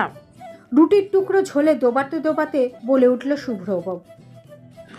বড় হলো তো বললো 10 জনের মতো আসবে। ছেলের 2 মামা, 2 বোন, 2 বোন জামাই, ছেলের বড় চাচা, মা, ছেলের এক বন্ধু আর ছেলে নিচে, এই কয়জনই। রাদিবা আহমেদ চিন্তিত গলায় বলল, 10 জন কমই তো, তাই না রে? তবু এই 10 জনের খাবার রাখতেই জান বেরিয়ে যাবে বড় আপার। তাছাড়া আমরা মেজো আপারা আর বড় আপার বাড়ির লোকেরা তো আছেই, সব মিলিয়ে প্রায় 30 জনের মতো হয়ে যাবে, তাই না? শুভ্রব মাথা নাড়ল, কিন্তু গলায় খাবার আটকে গেল শুভ্রতার। ছেলের বন্ধু? ছেলের বন্ধু তো সাদাফ। তবে কি আজ আবারও দেখা হতে চলেছে তাদের? ভাবতেই শরীরব্যাপী শীতল শিহরণ বয়ে গেল শুভ্রতার। বুকের ওঠানামা বেড়ে গেল বহুগুণ। শরীর মন নিদারুণ অস্থিরতায় অস্থির হয়ে উঠল। নিজের এই অতিরিক্ত আবেগ সাদাফের সামনে প্রকাশ পেয়ে যায় সেই ভয়ে নিজেকে খানিকক্ষণ বকলও সে। কিন্তু মন কি আর বারণ শোনে? নিজের ইচ্ছায় উড়ে বেড়ানোটাই যে তার ব্রত, বারবার বেহায়া হয়ে লজ্জায় রক্তিম হওয়াটাই যে তার জেদ। বিকেল 5টা, সেফাদের ড্রয়িং রুমে সবার সাথেই বসে আছে সাদাফ। মুখ দেখে বোঝা না গেলেও আরাফের প্রতি চরম রকম বিরক্ত সে। এখানে আসার বিন্দুমাত্র ইচ্ছেও ছিল না তার। তবুও প্রতিবারের মতো আরাফ আর আরাফের মামার জোড়াজুড়িতে আসতে বাধ্য হয়েছে সে। দিনটা শুক্রবার বলে কাজের বাহানা দিয়ে পার পাওয়াটাও হয়ে ওঠেনি তার। আরাফের এমন লিমিটলেস বাড়াবাড়িটা কখনোই সহ্য হয় না তার। সাদাফ যখন তার বিরক্তির প্রহর গুনতে ব্যস্ত, ঠিক তখনই পর্দার আড়াল থেকে তাকেই লক্ষ্য করতে ব্যস্ত দুটো চোখ। সাদাফের ফর্সা গায়ে হালকা গোলাপি পাঞ্জাবি, ক্রিম কালারের জিন্স, কপালের ওপর পড়ে থাকা মসৃণ চুল, গম্ভীর চোখের এদিক ওদিক চাহনি, সবই যে খুঁটিয়ে খুঁটিয়ে দেখছে কেউ, তা হয়তো সাদাফের দৃষ্টির মধ্যেই পড়েনি। সাদাফের কালচে লাল ঠোঁটের প্রসারিত হাসির রেখায় যে কেঁপে উঠছে কারো বুক, সে কম্পনটাও হয়তো ঠাউর করতে পারেনি সে। বেখেয়ালি মনে পাঞ্জাবির হাতা গোটানোর মতো সাধারণ দৃশ্যটাও যে কারো কাছে পৃথিবীর শ্রেষ্ঠ সুন্দর দৃশ্য বলে বোধ হচ্ছে, তার বেখেয়ালিপনায় করা ছোট্ট কাজটাকেও যে পৃথিবীর শ্রেষ্ঠ সুন্দরে অনুভুক্ত করে চেঁচিয়ে মরছে কারো মন, সে খবরটাও তার পর্যন্ত পৌঁছায়নি। সবই রয়ে গেছে ওই পর্দাটুকুর আড়ালে, খুব গোপনে এক টুকরো লাজুক হাসির অন্তরালে। ইস, এতেই না কত সুখ, বুকের মধ্যে ধুকপুক, কতই না অস্থিরতা মাখা ভয়। সেফার কাবিন উপলক্ষে বাড়িতে হুলুস্থুলু কাণ্ড। এককালে সেফারা রক্ষণশীল পরিবার বলেই খ্যাত ছিল। কালের প্রবাহে সেই খ্যাতিটা খানিক মিইয়ে গেলেও সম্পূর্ণরূপে হারিয়ে যায়নি। তারই রেশ ধরে এ যুগে এসেও বাড়ির ছোটোখাটো ব্যাপারেও উপচে পড়ে আত্মীয়দের ভিড়। সেফার বড় চাচা, ছোট চাচা, বড় ফুপু, খালা, মামা, এমনকি তাদের শ্বশুরবাড়ির লোকেরাও বাদ পড়ে না এতে। এবারও তাই হলো। বরপক্ষ থেকে মাত্র 10 জন এলেও কনে পক্ষের নিকটাত্মীয় মিলেই হয়ে গেল প্রায় 50 জন। উত্তরার অত্যাধুনিক ফ্ল্যাটে 50 জন মানুষের বসবার খাবার যোগান দেওয়াটা অসম্ভব না হলেও বেশ কঠিনই বটে। ড্রয়িং রুম সহ বাসার 4-4টে বেডরুমের ছেলে, বুড়ো, বাচ্চা আর মহিলাদের মিলিয়ে গিজগিজে ভিড়। বাচ্চাদের চিল্লা চিল্লি, মুরব্বীদের গল্প, মহিলাদের ফিসফিস, সব মিলিয়ে বাসায় যেন এক দমবন্ধকর পরিবেশের সৃষ্টি। এই দমবন্ধকর পরিবেশের এক কোণে সোফায় মাথা নিচু করে বসে আছে সাদাফ। আশেপাশে চিল্লাচিল্লি আর অতিরঞ্জিত বাড়াবাড়িতে অসম্ভব রকম বিরক্ত সে। সামান্য একটা কাবিনের জন্য এত আলোড়নের কী প্রয়োজন বুঝতে পারছে না সাদাফ। 1.5 ঘন্টা যাবত এই অস্থির পরিবেশে মিথ্যা হাসি নিয়ে ঠায় বসে থাকাটাও সাদাফের জন্য রীতিমতো যুদ্ধ, মনের বিরুদ্ধে যুদ্ধ। অতিরিক্ত উচ্ছৃঙ্খলতা, অতিরিক্ত চেঁচামেচি কিছুই পছন্দ নয় তার। তার পছন্দ পাহাড়, মেঘে ঢাকা গোমট আকাশ। ছোটবেলা থেকেই পাহাড়ের প্রতি অদ্ভুত টান তার। বাবা বন বিভাগের ঊর্ধ্বতন কর্মকর্তা হওয়ায় পাহাড়ের সাথে সম্পর্ক গড়ার সুযোগটাও হয়েছিল বেশ। চারিদিকে নিস্তব্ধ গাছপালা, পাহাড়ি মাটির গন্ধ, বেপরোয়া ঝর্ণা, তার সাথে মেঘলা আকাশ। আরও কিছুক্ষণ চুপচাপ থেকে বিরক্তিতে অতিষ্ঠ হয়ে উঠে দাঁড়ালো সাদাফ। আরাফকে ইশারায় আশেপাশেই আছে বুঝিয়ে রুম থেকে বেরিয়ে গেল সে। সিঁড়ি বেয়ে ছাদের দরজার কাছাকাছি আসতেই কানে এলো নারী কণ্ঠের সূক্ষ্ম আওয়াজ। সাদাফ থমকে দাঁড়ালো। কপাল কুঁচকে কিছু একটা ভেবে দরজা পেরিয়ে ছাদে পা রাখলো। ছাদের দক্ষিণ দিকের রেলিংয়ে ঠেস দিয়ে দাঁড়ালো। পাঞ্জাবির ওপরের দুটো বোতাম খুলে হাত দুটো ভাঁজ করে তারায় পূর্ণ ঝকঝকে আকাশের দিকে তাকালো সে। ভেতরের গোমট ভাবটা বাইরের ঠান্ডার ছোঁয়ায় অনেকটা কেটে যেতেই সিগারেট ধরালো সাদাফ। সিগারেটে কয়েকটা টান দিতেই কানে এলো কারো খিলখিল হাসির শব্দ। আবারও ভুর কুঁচকে এলো সাদাফের। সিগারেটটা ফেলে দিয়ে চোখ ফিরিয়ে এদিক ওদিক তাকালো। কাউকে দেখতে না পেলেও পরিচিত নারী কণ্ঠ কানে ভেসে এলো তার। আধজ্বলা সিগারেটটা পা দিয়ে পিষে ফেলে ডান দিকে মাথা হেলিয়ে ছাদের ওপাশে চোখ রাখতেই ফোনে কথা বলতে বলতে বেরিয়ে এলো শুভ্রতা। টিকিটে যে জানো, এত মন খারাপ করতে হবে না সোনা। আরে আমি এটুকু বলতেই সামনে কোনো পুরুষ মানুষের অবয়ব দেখে থমকে গেল শুভ্রতা। আধো অন্ধকারে কিছুক্ষণ স্থির দৃষ্টিতে তাকিয়ে থেকেই সামনে দাঁড়ানো লোকটি যে সাদাফ তা আবিষ্কার করলো শুভ্রতা। অপ্রত্যাশিতভাবে সাদাফের মুখোমুখি হওয়ায় খানিকটা অপ্রস্তুত হলো সে। জিভা দিয়ে ঠোঁট ভিজিয়ে পরে কথা বলছি বলে ফোনটা কেটে মুচকি হাসলো সে। সাদাফও সূক্ষ্ম ঠোঁট মেলালো। তার আর মিটমিট আলোতে সেই সূক্ষ্ম হাসি ঠিক চোখে পড়ল না শুভ্রতার। ডান কাঁধের ওড়নাটা আরও খানিকটা টেনে নিয়ে অস্বস্তি ভরা পায়ে 2-1 পা এগিয়ে গিয়ে প্রশ্ন ছুড়ল শুভ্রতা। আপনি এখানে? সাদাফ হাসি মুখে জবাব দিল, এমনি অনেকক্ষণ যাবৎ বসে আছি তো তাই ভাবলাম একটু হাঁটাহাঁটি করে আসি। তা আপনি এখানে রাতের বেলা একা ছাদে? সুব্রতা হাসার চেষ্টা করে বলল, একটা ফোন কল অ্যাটেন্ড করতে এসেছিলাম, নিচে যে অবস্থা তাতে তো। এটুকু বলতেই আবারও ফোন বেজে উঠল সুব্রতার। ফোন ধরে রাখা হাতটা রেলিংয়ের ওপর থাকায় সাদাফের বেখেয়ালি চোখটা আটকে গেল স্ক্রিনে অর্পণ নামটা দেখে চোখ ফেরালো সে। সুব্রতা অপ্রস্তুত ভঙ্গিতে ফোনটা রিসিভ করে নিচু গলায় বলল,